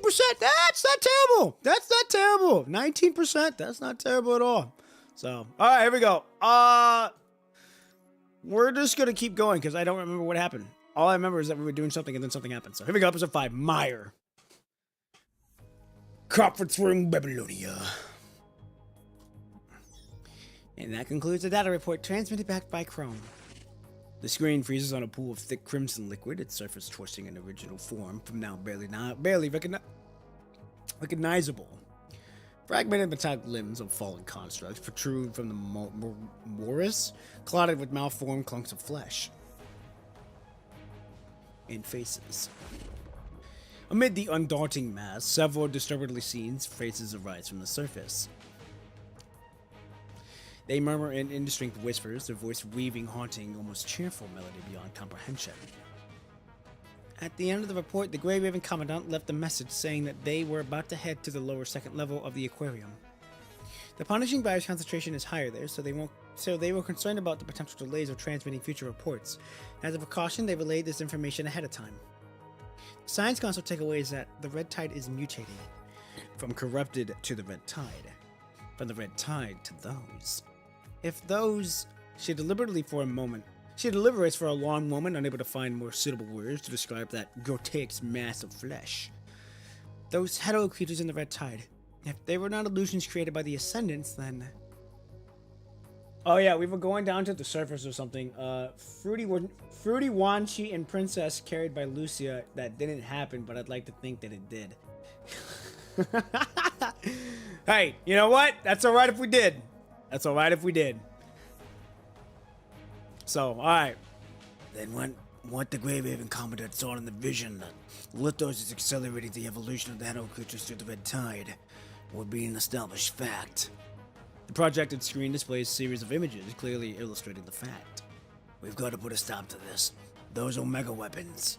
No, that's not going to cut it. Those are just predictions, and they won't be enough to get Parliament to sign off using the Omega weapons we salvaged from the moon. Right now, the moon is the only place where we can even make Omega weapons. For a lot of people, those weapons mean their best hope of taking back Earth. You can practically hear the arguments now. Producing Omega weapons requires 0-point energy. Right now, the only place in the controlled territories with the 0-point reactors is the lunar base. We can't throw away our long-term future plan for a quick win. The mere fact that the Purifying Push Captain and Vice Captain are lost to the Aquarium won't be enough to sway those counselors. Even the Red Tide influx alone will make them abandon their hopes for the 0-point reactors. Unless a greater threat emerges, something that puts their surface itself at risk. Threatens Babylonia and puts their interest on the line. Silica, mark the Red Tide's influx entry point. Based on the spread rate, pinpoint all nearby conservation areas that'll be impacted. President, once the Red Tide spreads, it'll impact a total of 13 conservation areas and multiple plantations in the surrounding areas. Here's all of them. Huh. Just like you to do that. Well, everyone's got something they care about. Speaking of which, how's your lunar base inspection shaping up? 15.21% done. Hauling the engineering gear takes ages. It'll be at least another 4 or 5 days till it's wrapped up. The meeting room goes up absolutely quiet. A faint sound from the outside of the door. It's Asimov. President Hazen, Commander Nikolai, we've processed the data report you just sent over. The analytical and simulation results are ready. In the conclusion, our findings confirm that the Ascendants are mass breeding a red tide under the aquarium. The punishing virus in the red tide is already showing signs of mutation. I advise immediate intervention, otherwise, the red tide influx will trigger widespread Hero creature spawning, placing all coastal surface strongholds at risk of total collapse. So, if the Omega weapons are no, though, is there any chance we could use the Lognese arsenal? I'm afraid not. The Lognese arsenal can't only hit the red tide on the surface. The red tide in the aquarium is 3 floors down, underground. By the time it even gets close to the underground red tide, the Lognese arsenal will be losing 60% of its punch, making any direct impact impossible. Mid-conversation, Asimov's terminal chimes abruptly. He silences it with a frown, but seconds later, the sharp ringtone pierces the quiet again. Nikolai gives him a look, and Asimov, clearly annoyed, answers the call. A pale woman's face pops up on the screen. Where's Stigmata? None of your business, Miss Aurelius. None of my business? Asimov, that frame was Colonel's solo project that just loaned to Babylonia as a courtesy. I've got every right to know where she is. She's on a classified mission. The details are under wraps. Oh, spare me the bureaucratic evasion, Commander Nikolai. Colonel handed over the Stigmata frame to the military for free. As its creator, I am entitled to answers. Stigmata's last trained mind data was a mess. Full of interference, the frame might already be rife with the punishing virus. She was never the primary compatible user to begin with. Keep this up, and without a commandant to stabilize her mind, that frame's gonna be scrapped at the bottom of the sea. What about the Phantom Tracer? Equipping the Phantom Tracer would cause severe deviation in Bianca's mind, and operational performance is far from ideal. That's Stigmata's own lookout, not the Phantom Tracer's fault. Can't accept herself, can't even accept what she's become. Pathetic. It's no wonder she's trying to find her own mind in that frame with that attitude. The pale woman's lips curl into a mocking smile. Whatever, do what you want with the Heterohive Mother's tissue and the Phantom Tracer, but you better find a way to drag Stigmata back. Oh, trust me, you really won't like me seeing the bill for her frame development. That's not your concern. Oh, it better be. I hate to see my life's work just become a disposable junk. With these cold words, Visualia simply vanishes from the projection. Bianca's frame. The situation is undeniably dire.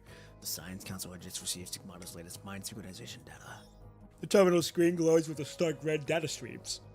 Bianca is exhibiting severe mind deviation, and we've had no mission updates so far. It's too long. Given their current progress, they should be on the lower second floor or third level by now. The high concentration of punishing there is probably messing with their comms. Bianca, If I remember right, the Science Council's been working on a new frame custom just for her. Yes, though progress has been consistently slow. Asimov sighed. Whoa, hold on.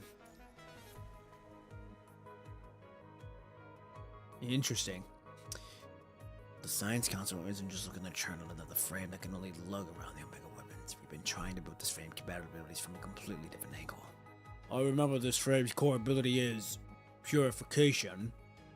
Given the current circumstances, compression would be a more accurate term for a purification. Take the Phantom Tracer, for instance. Its primary function is data acquisition on the punishing virus. By scrambling the survival information structures, this frame can essentially thin out its concentration. It's like dropping ink into a stream. It doesn't truly purify them in any real sense. Can the heteroid mother's tissue brought back from Kernel be put to use? It can be. After getting my hands on the tissue, I managed to simulate a Phantom Tracer's reversal effect using external equipment. It's enough to sustain the frame's combat operations, but only for a limited time. At maximum, we're looking at 5 hours of runtime. After that, the frame's energy depletes and the system will force a sudden shutdown. That should be enough for now. Worst case scenario, we might have to roll out this frame sooner than planned. Alright, I'll make sure this frame is deployed with the team transporting the Omega weapons. Asimov, could you handle prep work for its deployment? No problem. Hazard and Nikolai stay behind, still trying to get Parliament on board with using the Omega weapons. Asimov, meanwhile, turns and exits the meeting room. Bianca's new frame. Back at the Science Council, Asimov breezes past multiple layers of security until he reaches the classified laboratory. Before the frame storage container, he stands motionless, his eyes fixed on the scrolling data of virtual screens beside him. His mind races. The Phantom Tracer can extract information from the punishing virus, but this capability isn't solely due to Kernel's technology. The true source is the heterohide mother's tissues embedded within it. Thanks to Commander Nikolai arrangements, this valuable specimen now resides securely within the Science Council. A lot of deja vu happening? Yeah. Its potential should far exceed more decrypting or compressing the information carried within the punishing. It's as if a locked door looms before him, intangible yet undeniable. All he needs now is the key.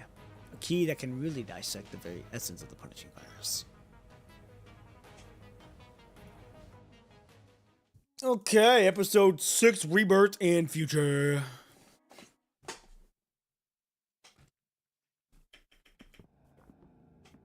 The punishing concentration air thickens gradually, disrupting communications with Babylonia, and transmissions fractured into static, making soothed contact impossible.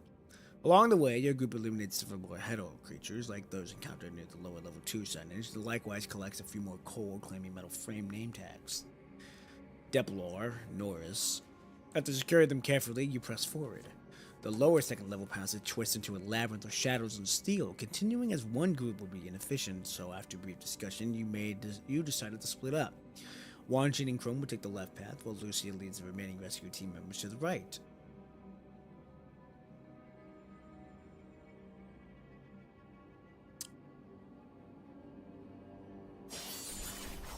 Grey Raven's teamwork speaks for itself. With just a glance, you and Lucy are on the same page. She slices through the mangled steel bars, blocking the red passage, clearing the way to the door beyond. The punishing concentration is still rising. Commandant, be careful. Welcome to Copperfield Aquarium. Suddenly, a cold mechanical voice cuts through the air. Who's there? Over there! Before the words finish echoing, a purifying force member behind you lets an arrow fly, and it sends the broadcasting device crashing to the ground. It's one of the Aquarium's announcement robots. Crazy, it's still working. Someone must have been keeping this place up all this time, but who would bother maintaining the aquarium at a time like this? Could it be the Ascendants? After thorough inspection of the announcement robot confirms no anomalies, you hand over the accompanying task force constructs for disposal. Just as the group prepares to move forward, Lucia's voice cuts through the silence.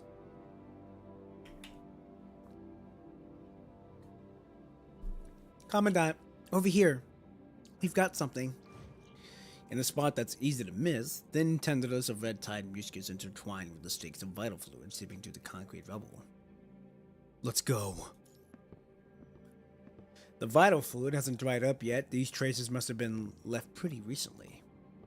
I smell vital fluid. It's coming from over there.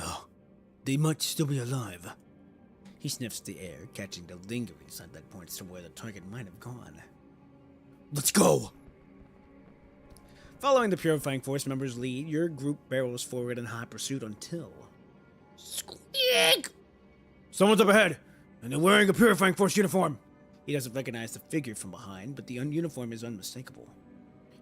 Oh, you were right. What's your construct ID number? Welcome to good new stuff. Get back! The corrupted is grotesque, masses forcibly fused, vicious flesh, fin-like structures just from the head out. And slowly withering red-tide crystals cling to its twisted arms. Fuck! What the hell is that thing? Suddenly, the biohazard ascension device fires, reducing the not yet fully formed Admomashon into a charred husk. Damn it! A rescue team member from the Purifying Force mutters, a frown seizing on her face as she takes down the corrupted. Wait! The metal name tag catches the light, glinting faintly amongst the scorched wreckage. No doubt about it, this was once a construct soldier from Babylonia. Lucia brows furrows as she uses the tip of her blade to pry the name tag from the charred remains. They were all constructs. That's right. We need to hustle and keep pushing forward. We need to quickly find the rest of the rescue team members. Let's go. According to the aquarium map, assuming there are no further caves in, you should be able to meet with the Chrome and Wan Chi in the main hall straight ahead.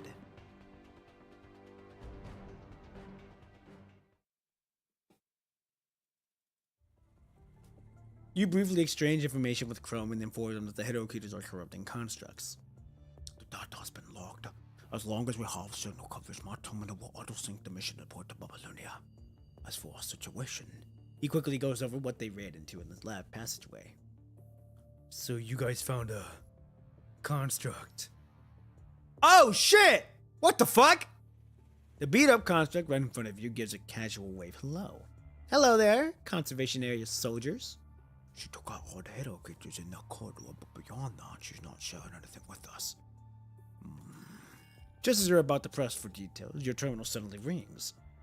Surprisingly, there's a weak signal here. Chrome quickly opens up his terminal and uploads the mission report he's compiled so far. New character alert, hell yeah! Lulu? Why is her name... Okay, we didn't even get to know her name. And she's like... Hey. I would tell Lucia. Mm-hmm.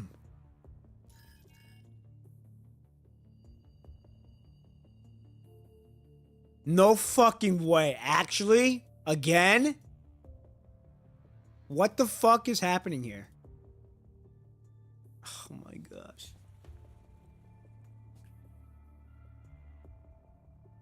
That is so fucking dumb. We can't even fucking play the story without this game crashing on me. Man, this new update fucking sucks. What the fuck? Okay, well, we're gonna fucking close out the game.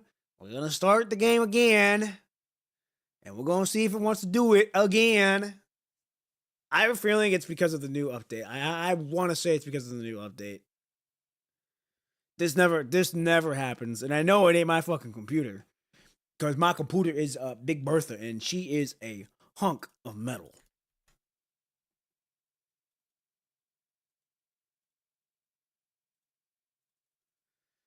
Let's try this again.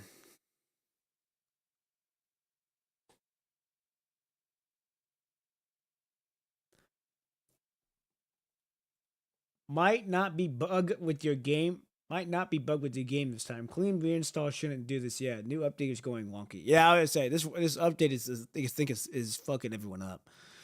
Oh my god. All right, we're back. We're in the game again. So let's speed run this real quick. Oh wait. Yeah.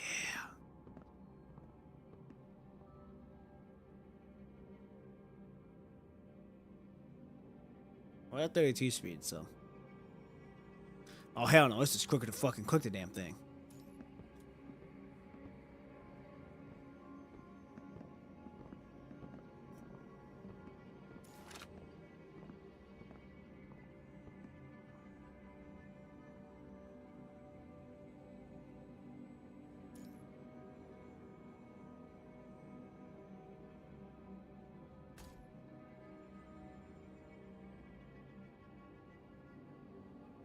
fuck it. It's not this damn thing again.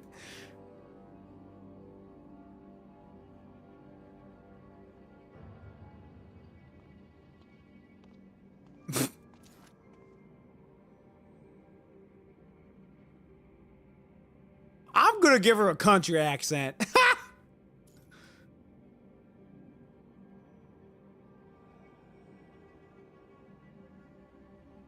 Yeah, yeah, she gonna get a country accent. She gonna get a country accent.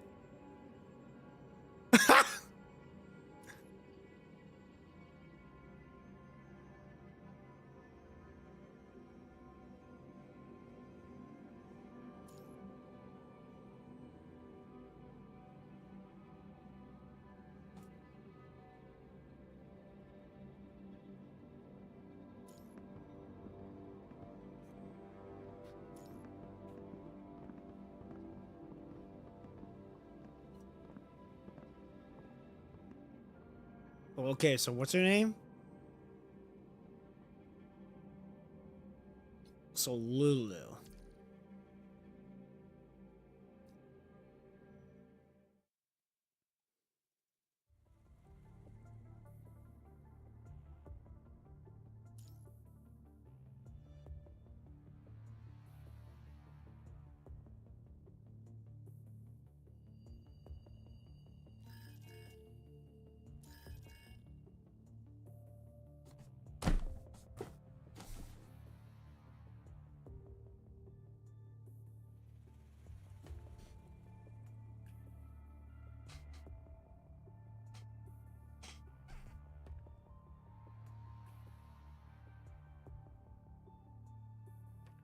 What the fuck is this?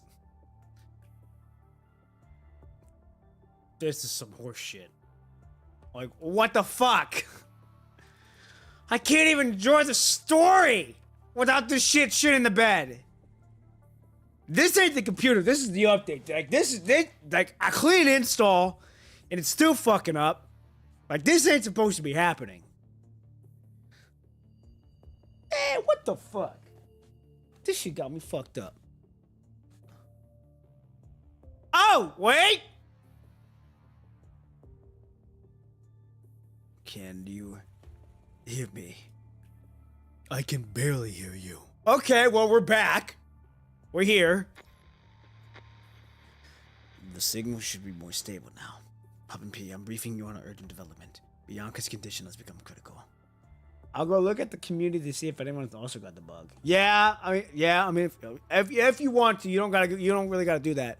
But it is interesting on why it's doing that. I could see that coming. What happened? Visualius, the technical director from the Colonel, just contacted me. Given that they developed the Stigmata frame, they possess the necessary systems to monitor its status. She told me that Stigmata is in critical condition and might already be heavily corrupted by the punishing virus. Bianca is going through severe mind deviation. Then we need to find Bianca and Chico fast. We can't afford any more delays. Right. I'll have the standby support team break down Bianca's new frame, the Prepsicle, along with the Phantom Tracer that's been modified into a cub. Oh, okay. Support. Has Parliament authorized the new usage of Omega devices? Not yet. President Hazard and Nikolai went into the main conference room quite a while ago, and there's still no sign of them coming out. But we've already received the data from Chrome, and Nikolai is mobilizing every available task force unit to the aquarium with maximum priority. So, what's the deal with Bianca's new frame? It's been in secret development for quite some time, just never activated until now. Stigmata's status isn't looking good, so we're rolling out with Crep school?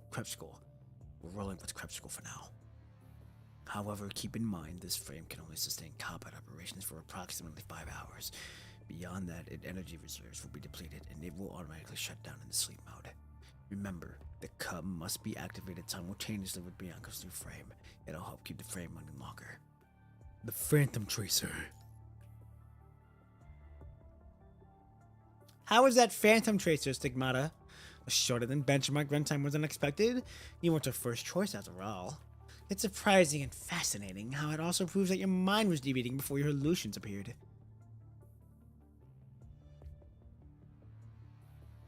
Bianca. She isn't the primary compatible user. I've never told you about this. Or is it something you learned from the other one of your visions? Yeah. As early as when you were having your mind beacon examination with Selena, you had discussed these visions with Asimov. However, without any precedent for reference, he couldn't definitively identify the cause. Why isn't she the primary compatible user? During the technical development phase, Colonel designed constructs for specific functions, not with particular individuals in mind. Most of them are built with functionality and technology as the main focus. Once the frames are done, they mass screen compatible users with their database. Anyone who is compatible can use them. This development approach is concerningly aggressive, as they're willing to employ any means to achieve their goal. However, if this very approach enables them to compress the new frame development cycles into an alarming degree. Corresponding, this type of frame doesn't have a long service life and is more likely to cause mind deviation. Bianca received her modifications at the dailiest, so her Viturdus frame data is already achieved in Colonel's system. It would naturally factor into any compatibility assessment. Before her deployment to Copperfoot Aquarium, Colonel offered Bianca access to Stigmata with one condition. She didn't need to prove sufficient experimental data in return. She accepted the terms. Asimov lets out a soft sigh. Babylonia is super particular when it comes to specialized frame. Aside from Imperia's unique case, every other frame goes through endless compatibility tweaks. They're always pushing the envelopment technically, but never all at the expense of safety. However, this methodical approach inevitably leads to greater research challenges and consequently longer development cycles. While we managed to develop an emergency coating to cover the Stigmata's frame exterior before her departure, this solution ultimately cannot solve the mind deviation caused by the frame incompatibility.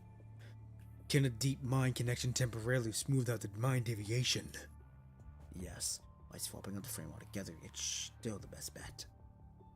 I'll prepare Bianca's crepe skull frame for our transport to have it dispatched with the first surface support team. All I need you to do is deliver her transport pod to her. The comms fuzz out for a bit before Asimov cuts the connection. Those are no good news. Bianca's already having mind deviation. Let's keep pushing. No sign of them on the ground floor or the lower first floor. They're probably still looking in the uncharted parts of the second level, or the third. Let's go. After a quick gear check, the team presses on. Surprisingly enough, the construct who calls herself Lulu keeps trailing your team, keeping her distance. The path ahead is treacherous, hetero creatures and corrupted, constantly ambushing from all sides, alongside the relentless red tide. Why are there so many hetero creatures? Behind you! Suddenly, a vicious creature hidden within the red tide lunges down from the ceiling. Before its attack lands, a gunshot echoes through the air. As the gun smoke clears, the long-haired construct casually retracts the gun from her left arm. Thank you. No matter what, she's just saved a Babylonian soldier. Hold on a second. There's a catch. Blowing smoke from her gun barrel, the long-haired construct surveys the room. I can see what you're up to. You're here to save somebody too, aren't you? I need you to help me find someone. Oh yeah, I like your country voice. It's gonna fit that southern accent crazy. Who? Grace. Oh, what? Scarlet Revelation. If it wasn't for her, I wouldn't even been working with you Babylonians. Why are you following us this whole time? And why are you suddenly willing to work with us now? Oh, there are just too many corrupted and weird creatures past the lower third level for me to handle on my own. If you help me find Grace, I'll tell you everything I know about the routes ahead. But we have no means to verify what you have to say. I'm right here, so let's be real. My combat skills are trash compared to any construct in your group. If my rap map's fake, just kill me. Isn't that what you Babylonians are so damn good at? If you don't say anything, I'll take that as your silent go ahead. The long-haired construct walks alongside, muttering to herself. And as a bonus, I'll be gracious enough to tell you my name. Aren't you just all dying to know who I am? We're only traveling together for a bit. No need to swap life stories here. Hey, a little curiosity wouldn't kill you. My name's Lulu, and don't you forget it. I'm Lulu, the first Grand Protector of the Scarlet Revelation. The Scarlet Revelation doesn't have many constructs. At the very least, they don't have the means to turn people into constructs. Well, how would you even know? What if the Scarlet Revelation has a Grand Priest who can easily turn humans into constructs in a flash? No way. Never mind this again, Quap Bowen. I'm just a combat rambling on the surface, and Grace took me in. I'm just tagging along to get by. Grace is always spouting that spiritual mumbo jumbo. Who knows what's going on in her head, but before she left, she ditched all the old, weak, and sick folks outside and led the rest of her followers here to seek salvation. With her gone, a bunch of idiots were already yelling about leaping into the red tide to find salvation. I had no choice but to come in here myself. I'm not going to be responsible for those idiots' lives. She definitely rolls her eyes. Commandant? Lucia takes 2 steps back, her gaze fixed on you. Can we trust her? I'm not sure.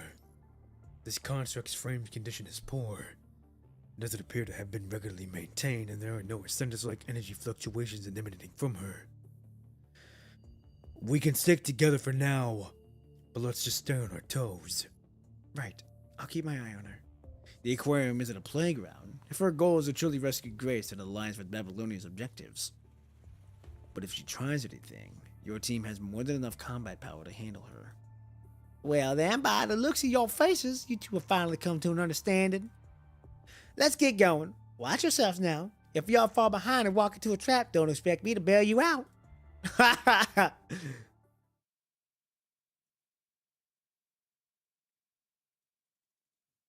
The original plan was for Bianca's team to head back to the surface from the lower 2nd level, but a sudden surge of the red tide stopped them dead in their tracks.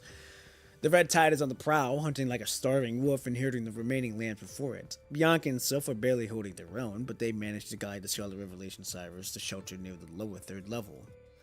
The Bubba, Gabe, Witch. Welcome to come do this. Welcome to be predicted and welcome to you. Why don't you do this, Witch?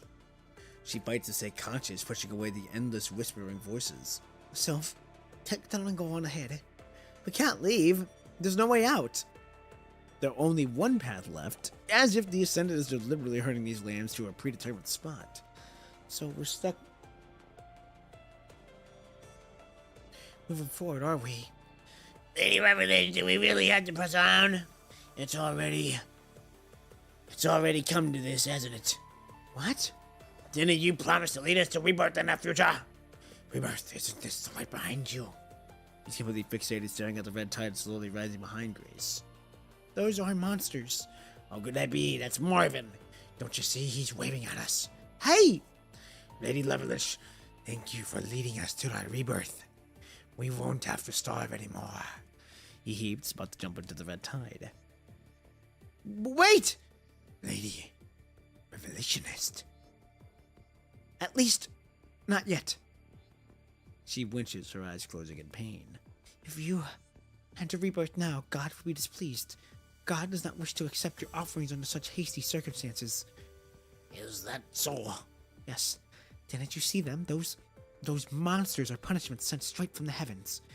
Only when the time is right. Here she goes again. As long as those followers don't dive into the red tide and just become another headache for us.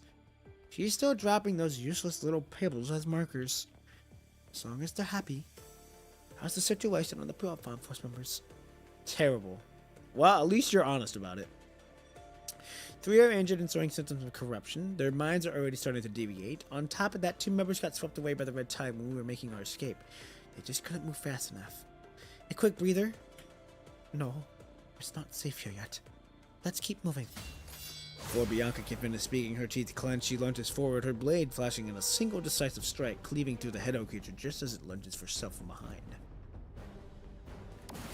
But the reprieve is short-lived. The red tide surges forward, spewing from the deranged outlet. Sylph!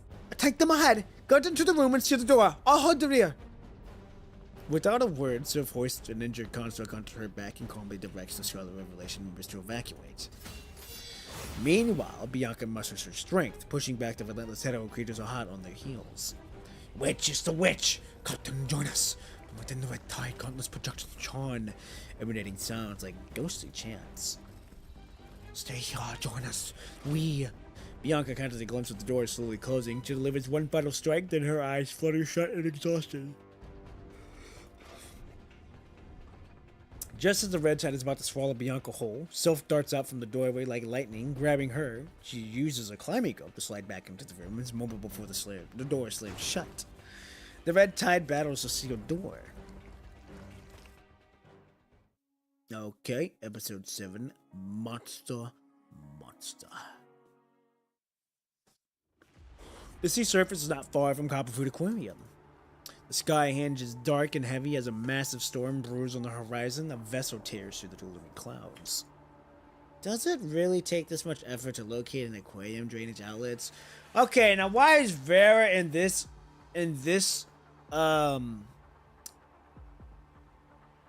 frame? I thought she was in her Guevoir frame. Or her new frame. Huh? This hill I've seen some maintenance in ages. The fact I even found this place is pretty damn impressive. I smell it. The drainage. Over there. Grey Raven Commandant. Intelligence is very accurate. Hey! Oh, don't make such a fuss. Have you checked the punishing concentration? Hold on a second. Whoa, the punishing concentration here is way higher than the waters that just came through. Not bad for the Grey Raven Commandant. Enough talk. Let's get off the boat. The speedboat pops begrudgingly as it pulls up to the beach. Turning the corner around to the sand dune, they spot a drainage outlet. Taller than a person, oozing a small patch of red tide that pathetically snails at them. Those ascendants are as tasteless as always. Did they really breed all these? Noctis casually limited to still withering hello creature, the look of pure disgust on his face. That's not even half of it. The red tide construct kneels, examining the Hello Creature corpse. This isn't a Hello Creature. This thing used to be a human. Scraps of fabric, not yet completely corrupted by the red tide, cling to the masked flesh, likely what's left of some unlucky construct, or maybe just some poor soul who wandered in. Ascendants and Nying. Keep your eyes peeled. Given the heavy punishing concentration around here, Ascendants are still probably lurking nearby. I remember Garnet being like her off-the-book shader mission frame. I don't know. Okay. I'll see. That's perfect. That's just what I wanted to warm up with these fists. Mission first. Get the Omega weapons deployed near the sea surface outlet. Those two from Strikehawk better pick up the pace, I'm afraid. She narrows her eyes, sensing the agitated punishing virus in the air. I'm afraid the Ascendants have already gotten wind of us the moment that we hit the beach. Blah. Mister, it's people from Babylonia. They discovered the abandoned testing grounds. On the monitor, the red-hair construct stares proactively at the micro camera, clearly tracking down such electronic devices as no sweat for Babylonia personnel. Mister, should we drive them away? How is the fusion? How is the fusion of Chico and the Hello Creature humanoid progressing? The incubation isn't complete yet. Progress has been smooth so far, but it'll take more time. Open the floodgates. Unleash the red tide that's built up at the bottom of the abandoned testing grounds. Mister? Lithos is rarely ever stumped. Chico's incubation isn't complete yet. She's still in the storage tank on the lower 3rd level. What I'm trying to say is if we release the red tide, the experiment might fail. Once the floodgates are open, take Chico and head for the backup facility on the island and keep going. I've already left enough materials there. Mister, what about you? I'll stay behind to handle the storage tank situation. Once I'm done, I'll catch up with you at the island. Okay, we finally got his voice down. I see. He obediently leaves the monitoring room. Vonnegut stands in the empty room, his eyes clouded with thought. He flips through the surveillance feeds, watching the Grey Raven Commandant and Lucia's group close on Bianca's location. Grey Raven Commandant. Poppin' P. He murmurs the name under his breath. The disappearance of the tower. Could it be you? I mean, very good possibility. We are that guy. The purple-haired ascendant drifts like a phantom through the graveyard of their own making. He expertly weaves through the tight spots, with the creepy head-old creatures acting like docile kittens at his command. Here. He comes to a halt right over there at the massive red-tide storage tank. Well, that's a new one. He narrows his eyes at the eerie tentacles poking out of the storage tank sides, a slight frown creasing his brow. No matter, though. He won't derail what we're doing now. Alright, then. Come along, Miss Monster. The instruments around the storage tank hum along steadily, everything's playing right into his and Mister's hand. The paper crane execution chair morphs into a huge mechanical contraption, effortlessly lifting the bizarre humanoid figure right out of the storage tank. Oh damn! Chico got an upgrade! Chico got an upgrade! She went from one ugly looking monster to now this. Interesting. It's okay. It's almost over. His voice is gentle, as if he's trying to soothe the bizarre, unconscious humanoid figure. Paper Crane lifts her head up and trails slowly behind Luthos as they press onward. If I remember in the interlude, Nikolai had Garnet made specifically to hunt defector constructs and shady. Not her Grevwife, not the one with the spear banner, the twin swords. Sorry, the twin swords. The Garnet, I know the garment frame is made for killing defector people. Specifically people that they want to eliminate in secret. My fault. I meant the one where we see her, where we just did her floating record. The one where she's the twin blade user. That's what I'm confused about. I'm like, why is she not in that frame? Now, as long as... Oh shit, she's awake! Chico suddenly starts flailing wildly. Chico?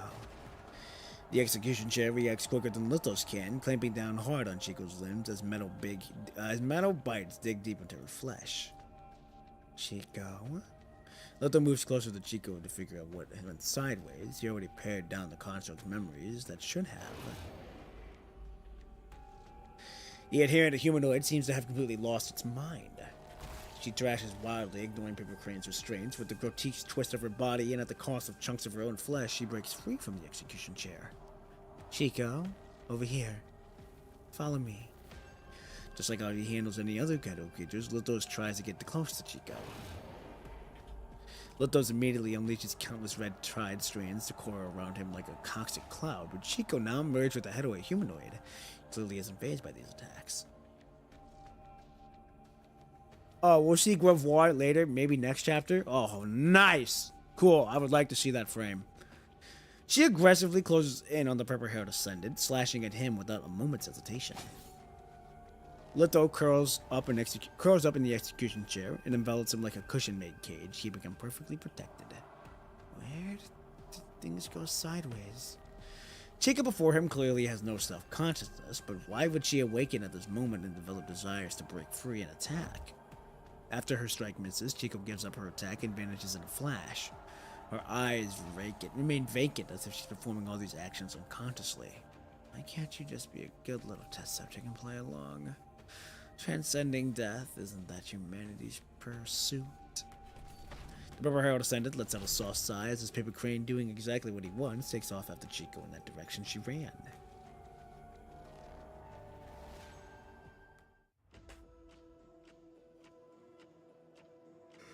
Number 21 squint.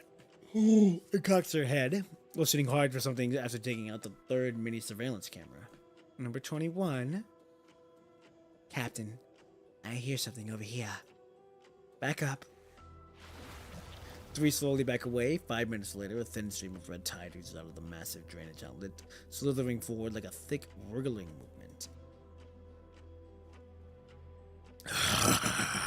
You're an idiot, 21. This is what you heard? No, wait. A faint but thunder-like echo rumbles from the deep inside the pipes. Fall back! Vera grabs number 21 and scrambles up the hill above the drainage outlet. In a flash, with a deafening roar, the red tide surges forward like a dragon diving into the sea, swallowing everything in its sight. Oh, fuck! Damn! They're really going on out just to take us down. He just stares dumbfounded at the red tide gushing below. We're really gonna clear this place out with the handful of Omega Weapons we bought. Prioritize sealing off the drainage outlet. Something big must have gone down inside the aquarium. The Ascendants want to just ditch this hideout to deal with us. Noctis, get around back and bring the boat over here. Number 21, find the floodgates. The red-haired construct stares down at the red tide below, her expression completely cold. Her terminal crackles with a cacophony of static. Can you hear me, Grey Raven Commandant?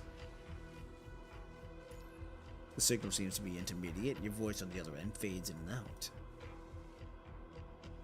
I hear you. The floodgates on the drainage outlets are open. Have you guys gone head-to-head with the Ascendants yet? What? Alright. To cut to the chase, we're deploying all of our mega weapons near the drainage outlets. If there are any floodgates, we'll try to shut them. But right now, even if there are 3 of us dove into the sea with the Omega weapons strapped on, we couldn't halt with the red tide influx. Come we. We're in good ways off from the aquarium, and the punishing virus is scrambling the location signals. It's gonna take them a while to track us down here. You really thrown me a curveball, Grey Raven Commandant.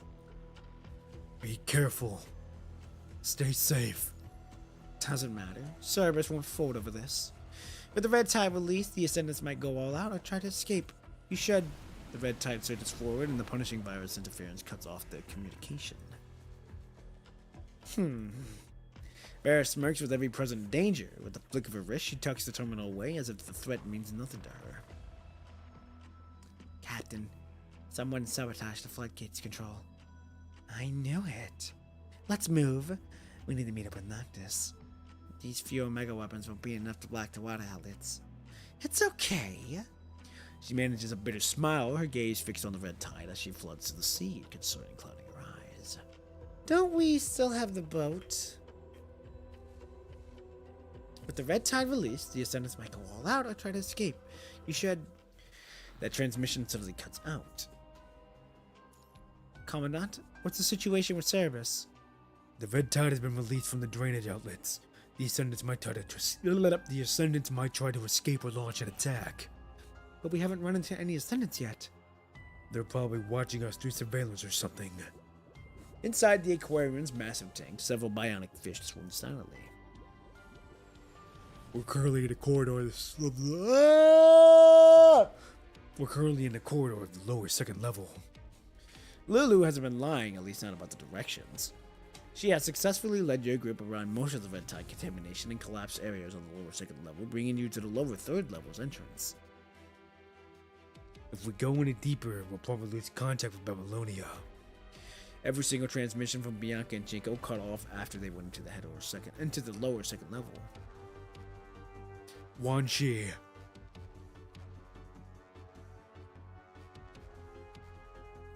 Please take the intel and samples we've gathered so far back to Babylonia first. Roger that. This rough, narrow terrain is unfavorable for a sniper to operate effectively. Rather than communicating to explore forward, he's better suited to help you secure a return route first. Anyone who wants to bail now can head back with Wan Shi. What's with this anyone who wants to bail talk? If you talk about me, just spit it out. No way am I leaving. I haven't found Grace yet. Even if the red tide swallowed her whole, I'm still dragging her back with me.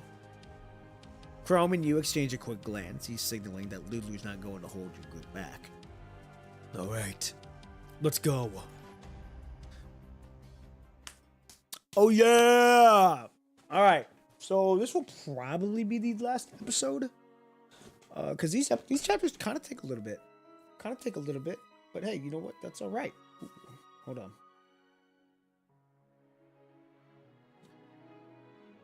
The one thing that I kind of fucking dislike with my hair is that the ingrown hairs that happen in the back of my neck fucking hurt. They go out of the wazoo sometimes.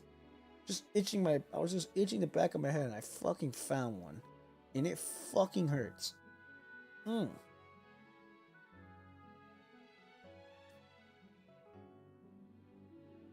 we go.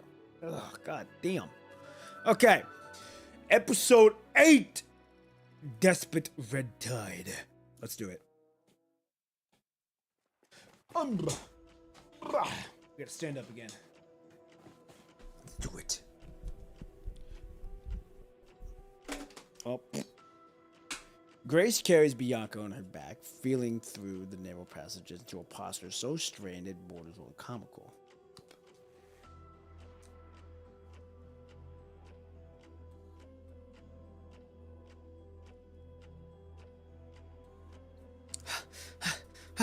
Even as she weaves through the ever-lurking hetero creatures, Grace stubbornly leaves a hidden trail of divination stones in her wake. Maybe another rescue team will show up. Maybe these markers will lead rescue to them. She naively clings to that thin hope, like a child gripping the last shed of fraying hope. Damn it, Lady Levidations, I can't carry this construct anymore. We're almost at a safe zone. Just hang in there. I mean, when those purifying force conscious were still conscious, didn't they say we could just leave them behind? A few minutes ago, a surging red tide was held back by the sealed doors, but the rumbling that's steadily getting louder clearly screams this place won't be safe for long. Any bandages left? Oh shit, we can see her face now! She moved like a flash to pull Bianca out, but even so, the red tide still left her with severe injuries. Bandages? All we have are some regular human bandages. Will those work? Puts it back on. She was the only one left in the purifying force who's still in the game, and apparently the Scarlet Revelation didn't have any meds that work on constructs. Sylph turned away, mentally ticking off the casualties. Out of the 3 seriously wounded from the last Red Tide attack, 1 had taken a turn for the worse, 1 was only barely hanging on, and the captain, she was still out cold. At least they didn't lose anyone else to it. As for the Scarlet Revelation, are you taking a head count, officer? We only have 2 members with minor injuries. The rest are just knackers from the supply storages, but everyone is still able to move. You go on ahead. Huh? The purifying force is having a rough time moving. You're still on your feet, so get the move on. Well, no time to dither. Silently, Sylph hoisted Bianca onto her back, then bundled the 2 injured members together and dragged them forward. If they ran at the Ascendant, Scarlet Revelation being short on combat power would be completely insignificant. The enemy would just focus on wiping out more troublesome Babylonia constructs first. Scarlet Revelation members were still mobile. If they kept their wits about them and played their cards right, they might get away. Lost in thought, Sylph's dagger whipped out the moment she spotted someone reaching for Bianca. The blade stopped dead, periodically close to Grace's cheek, as Sylph realized who it was. Sorry. I just wanted to help you carry her, officer. I told you to go on ahead. No, we can't leave you behind. There has to be a way to get everyone out of here together. Yeah, we're only alive thanks to you purifying force officers. Grace resolutely hefted Bianca on her back while the other officer, another fellow, scooped up another injured construct from the ground. Sylph gave up trying to rein in Grace. The rumble behind the doors became louder and louder as the red tide kept hammering at the thin metal structure. Go! Now! With a slight mechanical click, vicious fluid suddenly gushes out through the cracked gate like a bursting dam. Officer! Staggering back, Grace was shoved by Sylph into a temporary safe corridor. Meet me up ahead! They said it themselves that we could leave them behind. You heard them too!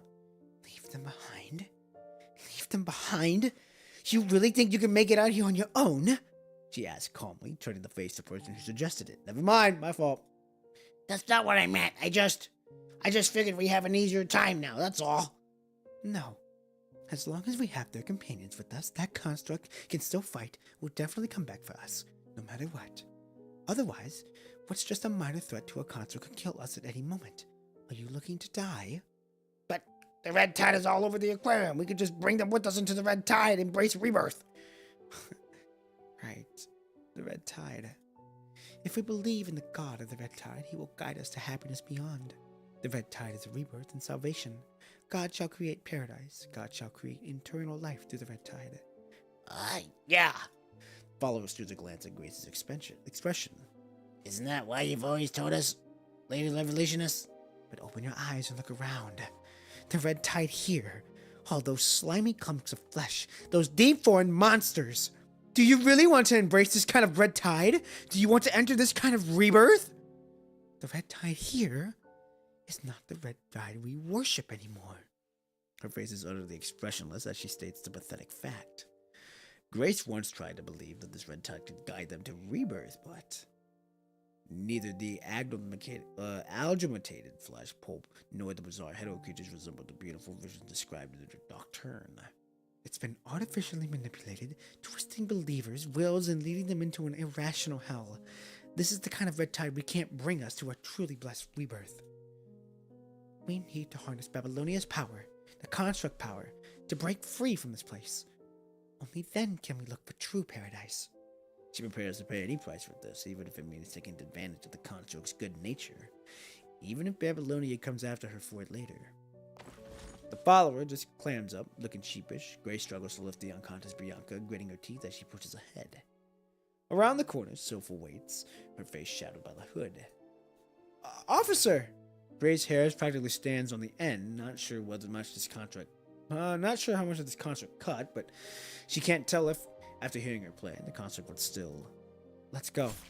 After confirming Bianca isn't injured, Soph wards off her dagger and takes care of the head creature chasing Grace and her followers. Officer, just know the red tide has brought down the structure above us. This whole area could give way any second. Let's keep moving. Ah! The corridor ceilings caves in almost instantly, with metal structures snapping apart alongside explosive cracks. Seawater, previously held back by glass, surge into the passage. Soph flings out a climbing rope, hauls back the follower who had just tumbled into the water, then grabs the purifying force construct the follower was carrying. Let's go! Seawater gutters into the passage of the red tide, greedily devours lives through the rushing current. In their panic, discovered Revelation members scatter every which way. This way! Soph grabs Grace by the elbow and sprints forward. Unfortunately, they have picked the wrong direction. Ahead, a metal door is sealed tight, clearly not something that will budge easily. Behind them, tons of head creatures ride the tide, steadily closing in.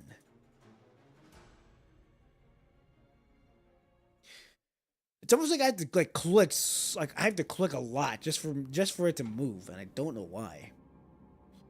What's that noise? Massive metallic cracking sounds erupt one after another as if something is collapsing somewhere. It's down there. Should be on the lower third level. Must be Bianca and her team. If we head toward the sound source, we can only go in from this way, but... The map shows 3 or 4 corridors leading to the lower third level, but every single one is either choked with impassable amounts of red tide or looks completely caved in. If we use the control demolition on the collapsed part of the setup some basic supports, we might be able to get through the third level, but we only have enough mini explosives for one blast.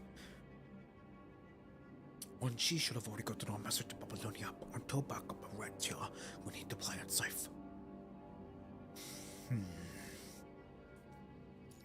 This spiral corridor has caved in, and with your limited gear, it's hard to tell just how far the collapse goes. Your mini explosives have limited blast range. If you set them off only to find the entrance corridor has collapsed beyond that point. The red tide. It's like it's alive. And at this thought unexpectedly surfaces, you are about to continue with the investigation. Lucia returns from up ahead. Commandant, a minute ago we detected a small amount of red tide in the crevices of the second corridor. It's spreading. It's as if you're being watched. The red tide blocks every single path you try to take. We should have bought more mini explosives. No one could have seen this coming. That said now... How should you make the most of your last remaining supplies? Huh? What's wrong? This is... Lulu picked up a stone carved with mysterious runes from a narrow crevice, her eyes widening in surprise. On closer inspection, crooked rune symbols are etched into the stone. This is... Rune symbols, huh? Oh, everyone I know, only that crazy woman messes with this stuff. That crazy woman's got a whole collection of these weird trinkets. I really don't know where she gets the energy. She can barely afford to beat them. She can barely afford to eat, but still finds time to tinker with this stuff. This stone, it really looks like something of hers. She examines the small stone carefully. Golden paint. Marvin's the one who found this paint back then. There's also a scratch mark here. This definitely belongs to Grace. Hey, crazy woman! Are you still there? She presses against the narrow gap, starting inside. Echoes? Beyond this gap, there's a passageway. Let's scout the space behind. Position confirmed. There's another passage behind that can fit 1 or 2 people at a time. Scott Drone reports minimal red tide presence in the passageway. We're clear to proceed. Let's set up the explosives then. The mini explosives barely manage to blast open a path, past the rubble and narrow passes, just wide enough for two people to squeeze through side by side, such as ahead. It looks like a store passage, leading down to the performance area. After confirming everyone's clear, your group heads into the passageway one after another. Intelligence points to the Copperfield Aquarium harboring at least one ascendant plus a massive amount of abnormal red tide enough to pose a real threat to the surrounding waters. Wan Chi is returning to Babylonia with the red tide samples. Next, we will proceed to the lower third level, attempt to rescue teams that were previously lost at the aquarium, and prevent the red tide from entering the sea. And the above concludes the aquarium mission log of the Grey Raven and the Strike Hawk. Wow. The hours-long debate over whether to roll out the Omega weapons has finally quieted down. The Parliament chambers go silent, with only the white noise from lingering production still humming. The samples from Wan Chi brought back. Is this analysis report ready yet? Yes, it's done. Asimov says the samples are riddled with human gene fragments and vital fluid, along with the hints of abnormal punishing virus, but they can't quite figure out its specific evolutionary path. Asimov can only speculate that the Ascendants might be attempting to use humans, constructs, hetero creatures, and the red tide to breed some new organisms. Based on its current rate of evolution, even using the most conservation estimates of red tide concentration in the aquarium, if it ever reaches open sea, our surface bases would face a surge in hetero creatures before the sea becomes completely contaminated, with projections estimating at least 127 times the current numbers, and that's the low-end forecast. Can we still reach the Grey Raven Commandant? We've been continuously attempting to make contact, but the punishing virus concentration underground in the aquarium is too high, severely interfering with the communication signals. We haven't been able to re-establish contact yet. Even so, that doesn't justify deploying Omega weapons. They're just hetero creatures. Once we get the Omega weapons back into mass production... Nikolai, with a grim look, motions for silence. Furthermore, I've just received new intelligence. The Ascendants are in possession of a hetero-humanoid twin's remains. When we combine this with the red tide sample analysis, their intentions become clear. The hetero-humanoid twins, when we have thrown everything we've got to this threat to wipe out? Otherwise? But that's just another one of the punishing virus creations. Who knows how many more monsters like that are out there on the surface? Once the lunar base is back up and running, as long as we've got enough Omega weapons, why would we sweat defeating just one of the punishing virus creations? But the Betsy count, you were just brushing off as a statistic. Just one of the punishing virus creations will cost how many soldiers their lives? Sacrifice is a soldier's duty. They're born to protect humanity's future. Producing Omega weapons doesn't happen overnight, and while we wait, how many conservation areas will be wiped out? How many lives will be lost just to buy time until those weapons are ready? Oh my goodness.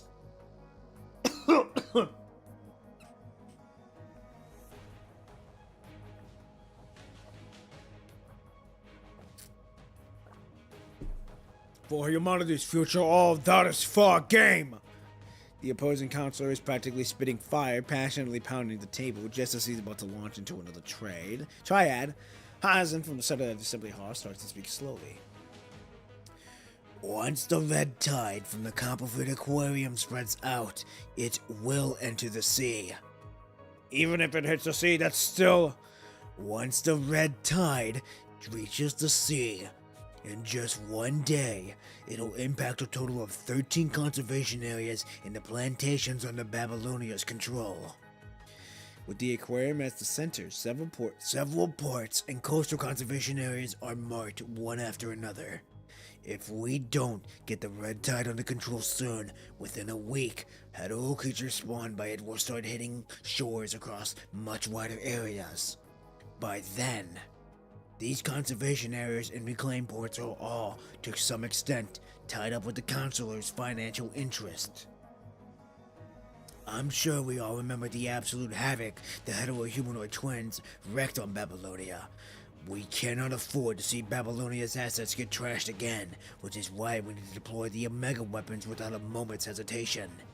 Otherwise, if these hetero creatures keep evolving and we end up with huge flying ones, and the hetero-humanoid twins like before, Babylonia will be left high and dry, completely defenseless. Don't forget, we've only had one goal. Taking back Earth. What about humanity's future? Without Earth, humanity has no future. Everyone, we just received an update from the engineering force members stationed at the lunar base. Amidst a whirlwind of data, the communication request suddenly pops up. This is the lunar base scout team. We've surveyed 90.5% of the lunar base. The rest will be done in the next few hours. After that, everything falls into place. Under Nikolai's command, the fully prepped engineering force quickly touches down and starts clearing out the nearly ruined aquarium to set up the Omega weapons. Well, that was quick. Move it, faster! Even if you could haul 2 more supply crates by yourself, everyone else is still moving at the same snail's pace. Hey, what are you doing? You're going to crush someone. Oh, don't just stand there twiddling your thumbs. After all, you get dispatch supplies moved, grab Bianca's frame transport pod, and figure something out. You're coming down to me to deliver the frame. Are you kidding me? The aquarium's first level is practically gone. There's barely enough room for one person to squeeze through, let alone that huge frame transport pod. You always pull something out of the hat. I'll leave it to you. She gives Teddy a quick pat on the shoulder before she's off. Patrick! What up, Poppin'? How you doing? Hope you're having a good morning, good evening, good afternoon, wherever you may be. Welcome to the stream. You're kind of on the back end, but that's all right. We made some good headway in this main chapter so far. It's kind of moving pretty well. I like the pacing of it so far. So it's very interesting so far, and with how everything is unfolding, especially. So it's good though. It's good. Hope you're having a good Thursday again. And yeah, you're just on time. So we're gonna continue on here. Hey, don't such a weird job on me. Just as Teddy's about to toss the box, pressing down on her head in defiance, a muffled explosion rumbles in the distant horizon. That direction. Complex lines shoot out from the terminal as Teddy quickly sketches through a rough layout of the aquarium using data she's already gathered. That's where the aquarium's drainage outlets are. Wow! This is the legendary server style in action. I finally get to see it! Does that even work? You were asking me? Trust Captain. Bunch of lunatics. Shut up and get to work. After firmly securing the Omega weapons to the boat, Vera glares harshly at the others scattered around her. Before you question my plan, do me a favor and come up with a better solution. Does anyone have a better idea? And a better way to immediately solve our little problem here? Besides, attaching the Omega weapons to the boat and sinking it to the block that damn drainage outlet's at the source? No, I wasn't questioning you at all. Kamui quickens his pace. Don't just stand there gawking, Noctis. Finish up and get 21 back to shore. Vera's eyes narrow as she quickly tallies the Omega weapons she has on hand. Even with what Cerberus brought and the supplies Kamui and Kamu just delivered as the Grey Riven Commandant promised, they still don't have enough Omega weapons to secure the entire coastline around the drainage outlet. But if they can take this boat apart, if they secure the Omega weapons to the boat and then scatter the dismantled pieces strategically around the outlet, they could really make their limited weapons count and temporarily throw off this red tide influence point. Vera! I'm all done here! Get to the shore. Once she's sure everyone else is safe on the land, Vera plants herself at the bow, a chilling smirk playing on her lips. Ascendants? Did you honestly think something like this would stop service? I never go back on my word. A wicked grin touches across the red-haired construct's face, and she curls up the corner of her mouth. She raises her banner spear high overhead, its flag snapping in the wind. Go to hell, you damn red tide and all you hello creatures with it. The Omega weapons are going full throttle as her banner spear slices through the air, rippling right into the ship's power system. The banner spear punches through the vessel, and then the metal hull starts groaning with dull rumbles sounding like popcorn popping. With the key structural points they prepped beforehand now weakened, the ship slowly breaks apart and sinks into the shallow red tide-infested waters. Hooray! We did it! The surging red tide visibly loses steam. Not bad. It's working. Noctis, mark the spot. We're meeting up with the Grey Riven Commandant. If they're still kicking. Try not to look too pathetic when we meet Grey Riven Commandant. Okay, Vera. Oh, shit. Hey, yo, what custom movie? Why we... Okay.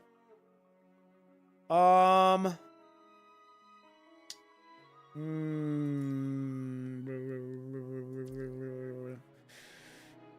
on episode 9. How far are we right now? 37%. It's not terrible. Not terrible at all.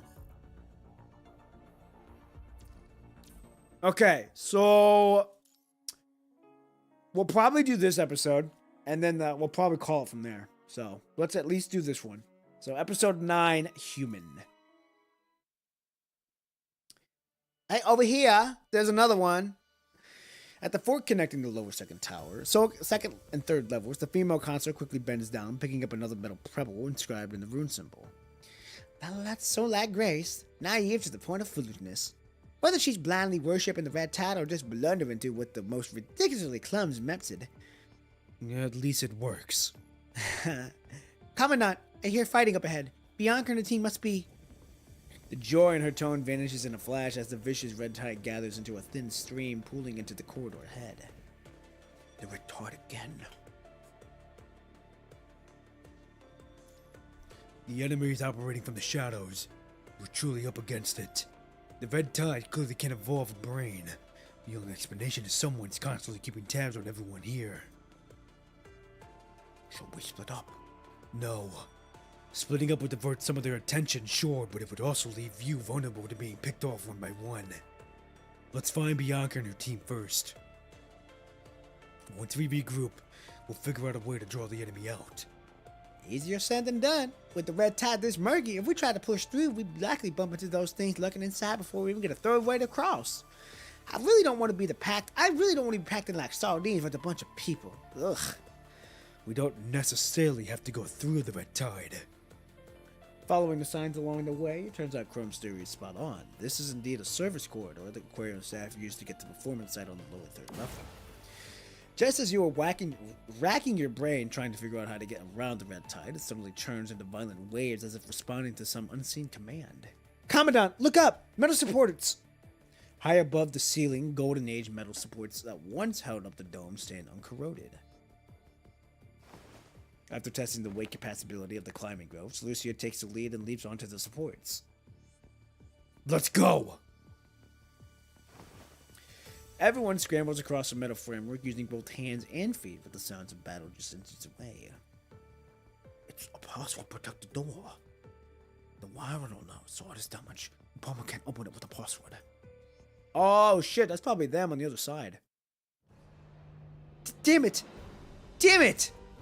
With the head creatures howl practically in her ears, Grace's fingers trembles as she frantically tries to input the password. She knows every password, the water curtains, the electric tonic doors, the burns, those random number sequences into her memory during her long hours in the monitoring room. This is her last ace in the hole, but... Quiet static hisses from the system. No doubt about it, this metal door is completely busted. Up ahead, Soph lets out a muffled groan, clenching a dagger between her teeth. She rips off a piece of her clothing and ties it tightly around her injured joint, just barely stemming from the flow of the vital fluid. There has to be a way.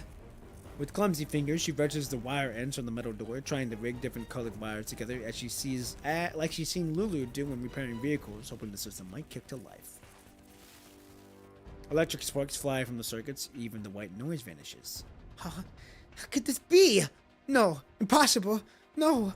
Grace's mind isn't just on the verge of breaking, it's already plummeted straight into the despair. Behind her lies the unconscious Bianca and a door that would budge, while ahead, Soph is fighting a swarm of hello creatures all by herself. Below, the red tide keeps spreading upward, already touching Sophie's feet.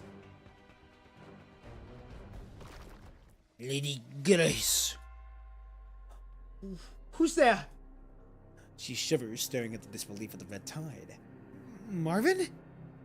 Lady Revolutionist. There's this rebirth.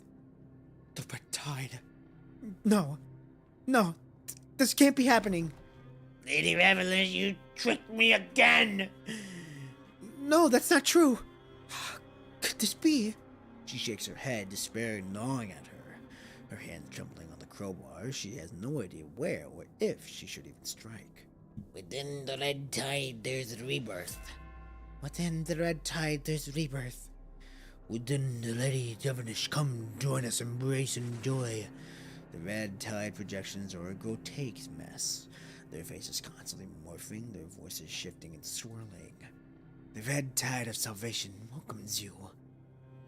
The false deity pulls the strings of the hollow chords, coaxing desperate followers down the road to damnation. This is the world of happiness, Grace. Lady Levenishinish, don't you remember? Do you remember what you once described? The future. Grace's pupils below wide as her mind floods with echoes the voice of her followers and the rebirth she once promised them. Of course, the rebirth within the red tide is beautiful. Anyone who passes the trials earns the right to rebirth, and then we all step into the beautiful world together. Rebirth. If she really could cast aside all the suffering and enter the red tide. Grace's lips tremble as her fingers slowly glide down the metal door. If within the red tide truly lies the abode of happiness. A reborn world where no endings running, endless running, no corrupted or monsters, and certainly no death. If we believe in the god of the red tide, he will guide us to the happiness beyond. If only. The red tide projections twist and beckon to her. She sees so many familiar faces. Marvin, Miller, Smoker, and beyond them a world without the corrupted, without constructs. Ah! Soph hurls her dagger, pinning the head of a creature that started climbing to her leg to the ground. Jolted by Soph's cry of pain, Grace instinctively clenches her fist, desperate to break free from the phantom's pull. A sharp pain shoots through her palm. It's the last rune Pebble tucked away in her pocket. The metal rune is now stained with blood in her palm, making the engraved letter M stand out with starkly clarity. Man's humanity, you're really a potent. It's like a bucket of ice-cold water just got dumped over her head. Grace has never felt such clarity before. She has put her faith in the red tide, trusting that past lives reside within it, but she believes in life even more. She believes in a future where life itself exists. Lady Revolution, come to us. The red tide is Scarlet Revelation Paradise. Get away! Get away from me! Grace grips the crowbar and for dear life, swinging it wildly to fend off the projections appearing in the red tide. False god, you're unworthy! The metal door groans loudly. Someone's trying to pry it open from the other side. Seeing this, Grace, who's been chased off by the projections in front of her, frantically lifts her crowbar and whips it toward the door behind her. Unworthy to proclaim the future of the Scarlet Revelation! The door burst open with a crash. Whoa, whoa, whoa! Fuck, Grace! Grace can't stop her swing. The sharp end of her crowbar plunges straight down toward Lulu, who's standing right in its path. Yikes! So violent!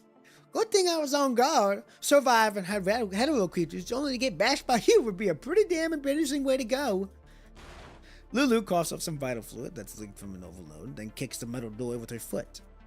A relic from the Golden Age. Is it really that well built? Took so many constructs just to smash through. Lulu, did the red tide also get you too? No way. Don't say such stuff. It's really me. It's really me. Ow, ow, ow, ow, ow, stop pinching my face! In the daze, she stares at the busted door, the Babylonia construct who just burst in, and the human commandant. It's like she's been pulled from the treacherous waters and is finally back on the warm, dry shores of reality.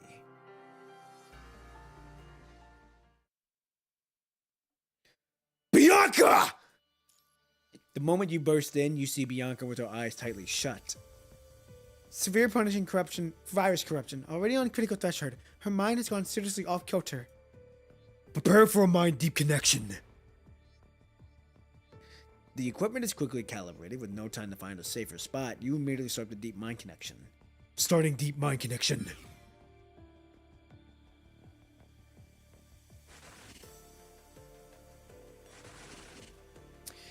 Your mind beacon cuts through her mind, which is now riddled with holes from the punishing virus corruption, as chaotic, twisted memories flash before your eyes.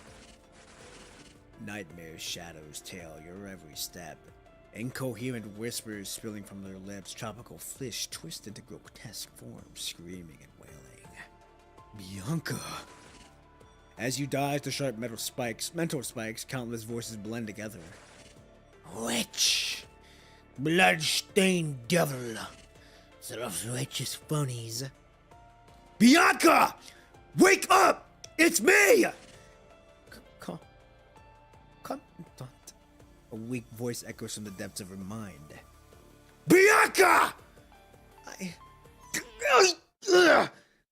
Just as you reach out to grasp her, the deep mind connection abruptly cuts off. The corruption's too severe. She's forcefully ended the connection. Holy shit, she looks terrible! You're awake! Commandant, we found traces of ascendants. Besides the one named Latos, there could be others. They're in charge of the monitoring room and are constantly pumping red tide through the drainage system, blocking our way. Chico's likely been taken by them. Vital fluid swells up from the corner of her mouth. We'll talk later. Your injuries are bad. There's no time. We need to find them fast. The red tide mutated by the ascendants can mount constructs. I'm worried. The more constructs it assorts, the stronger the monster response becomes. The Scarlet Revelation. She struggles to spit out the vital fluid filling in her mouth. I've got the most of the Scarlet Revelation followers for now, so we'll show you the way to get them. Got it. I'll get them out safe and sound. Her mind deviation is getting worse. This isn't looking good. Asimov said a support team is on the way with Bianca's new frame. If she can hold on to the frame's replacement, it might ease the punishing virus corruption in her stigmata frame. At least take the edge off. Go back the way we came. No chance of that. Bianca said the Ascendants are in charge of the monitoring room. Then they most likely already blocked off our original path. We've got no choice but to.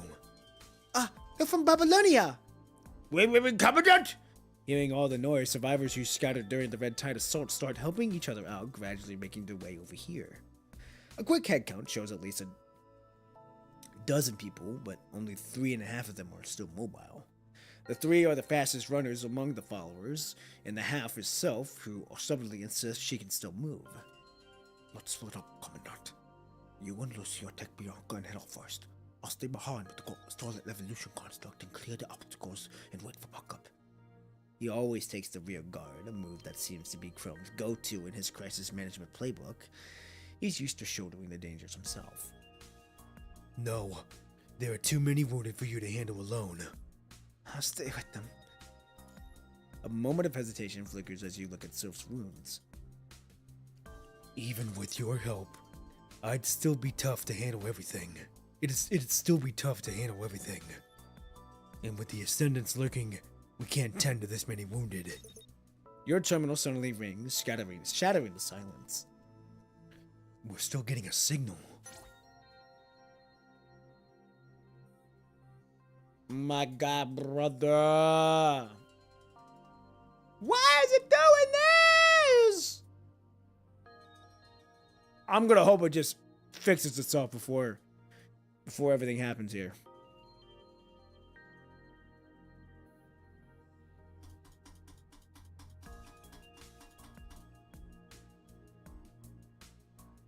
This is bad. Like what is happening here? Yeah. So Patrick, this has been happening throughout all the stream. We actually ended up doing a clean reset. Like I deleted the entire game and then reinstalled it because it would freeze anytime it would do like this. Anytime it would have a half background here and half background here, it would freeze. And we don't know why. I would click review, it would not work. I would click anything, it would not work. So we think it's the update itself that's been bugging out. So yeah, it's weird. We think it's the actual update because there also is a bug lurking around the game as well. So it's very interesting right now. But you know what? It is what it is. So, hey, hello, it's Karenina. Karenina? So they sent you to help us? What's the big deal? Not thrilled? Well, like it or not, I'm all you've got. Can you hurry up already? You're in the way. The faint sound of metal hole impacts drifts through the terminal. Is Commander Nikolai with you? I'm not on Babylonia. Teddy just hacked your terminal to set up the short-range comm channel. It only works so far. You're welcome. Short range? Wait, are you at the aquarium right now? Thanks to you, Captain Karenina. I'm telling you again, just don't stop moving. Isn't this the spot you marked? We need to turn now. Oh, so noisy. Between the squabbling, you can just make out the sound of running water and metallic clanging. Did you come from the lower first level? Obviously, no. The first lower level is an absolute wreck. Like 2 mechanoid monsters duked it out and then self-destructed together. It's completely caved in with the red tide rebar all over the place. But the good news is, thanks to this disaster, there are hardly any Shadow creatures left on the lower first level, and the Ascendants couldn't possibly stick around there either, unless they've already become one with the red tide. The engineering force hurled in construction machinery from the nearby conservation area, zeroed in on the target, and dug straight through the lower first level ceiling. The lower second level is completely swamped with seawater and choked with the red tide, so getting in there is a real nightmare. So right now we're in the ventilation ducts, holding Bianca's new frame. And we must be practically on top of you by now. Otherwise, I wouldn't have been able to hack into your terminal and set up this call. So, does that mean we could get some of the survivors out through these ducts? No chance of that. The ventilation ducts are way too narrow, and you can't even move shoulder to shoulder in them. If your survivors were all up and moving, it might be a fallback plan, but with the significant numbers of injured people... Still a no-go. Parliament's given the green light to deploy the Omega weapons. We're just initial supports. The second team will be here any minute. Hey, don't go blasting holes through the gravitational waves out of nowhere!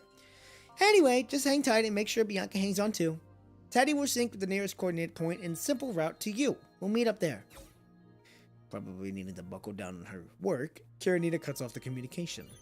Soon, the meetup coordinates beam into your terminal. Then, Chrome, I need you to hold down the fort here and keep an eye on the survivors, clearing any obstacles. The second batch of support is on the way. As long as the survivors can tough it out in the large space on the lower third level, they'll definitely make it until the rescue comes. Lucia, let's go find Kiranita together. Given Bianca's mind state, she likely won't hang on until the obstacles are cleared on the second batch arrives. We have no choice but to push forward now. Yes, Commandant. Be careful out there. We will. Let's catch up on the surface. After briefly swapping tactical information, the team splits up. Chrome stays put, watching intently as the Grey Riven Commandant walks off. Then he turns, organizing the few who can still move to begin clearing the obstacles. This isn't their first tough fight. And it won't be their last. Aw, shit, what you mean by that? Okay! Woo! We did it! We made some good headway. Made some really good headway tonight. We're, I want to say 40%, like 41 maybe. So, I would say we're making really good progress. Making really good progress so far. I am pretty much enjoying that. Let's see where we're at. Yeah, 41%. That's not terrible. That's not bad at all. Not bad at all. Not bad at all. So, there we go. So, we're about halfway done with the actual pilgrimage arc, which is pretty damn good. So that's nice that we're about halfway from the pilgrimage arc. We've still got to do this, this, and that, and then we're officially caught up. So we're making some really good headway. I will not be live this Saturday. I will be. I got to my camera. I will be. I will be out of town. I'm gonna be hunting with my family this weekend. So no stream this weekend. No stream this Saturday. We'll be live again on Tuesday. Oh, you can. Oh, wow! I didn't know you could zoom in out like that. Hey, okay. Yeah. So I will be live again on Tuesday. But no stream this weekend. Like I said, I'll be out of town. I'm gonna be hunting with my family, so that'll be a lot of fun. We gotta make a drive tomorrow, but I'm gonna be there out hunting all weekend and hopefully be home by like Sunday before like 3 o'clock. So should be interesting. I'm hoping to get me a buck. If I can get me a buck, that'll be nice. We'll see though. But yeah, that's gonna do it for tonight's stream. Again, we made really good headway. We are on 41% now. Not bad. Not bad for the first time doing the main story. Not bad at all. Not bad at all. So I'm hoping to get done with this chapter. I want to say by Thursday of next week. If we can get it done next week of Thursday, that'll be good. I'm also not gonna lie. This chapter is pretty. It's pretty. Like, it's all right now. Hopefully it picks up. So far it doesn't make me want to do a short film for it, just because it's like, But like I said, hopefully it picks up and I can get one. If not, then hey, that's all right too. I ain't too mad about that. We'll see on whether it still gets a short film or not. It should, just because it's a main story, but like I said, hopefully it picks up. It should. It's just kind of it's good pacing. I'm not gonna lie, it's good pacing, but it's like where are you taking this? Like where are you trying to take this right now? So we'll see. We'll see. Like I said, y'all know me. Like I always say, we got to get to the end first, all right? We got to at least get to the end to even determine if it even gets one. So that's why. Like I said, I think it will pick up. I'm going to hope it picks up.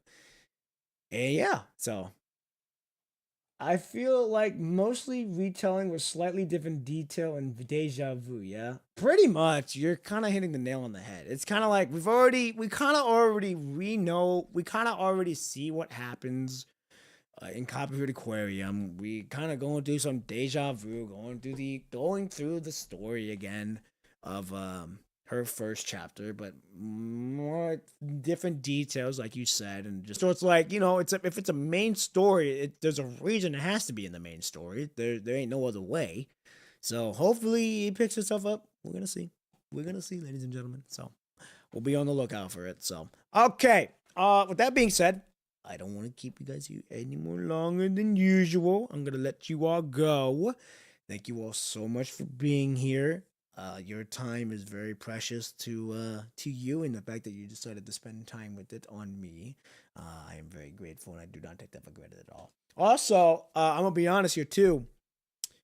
Before we go, I talked to the man upstairs today before I started my work. Well, I was at work, and then I started to talk to him because I felt like the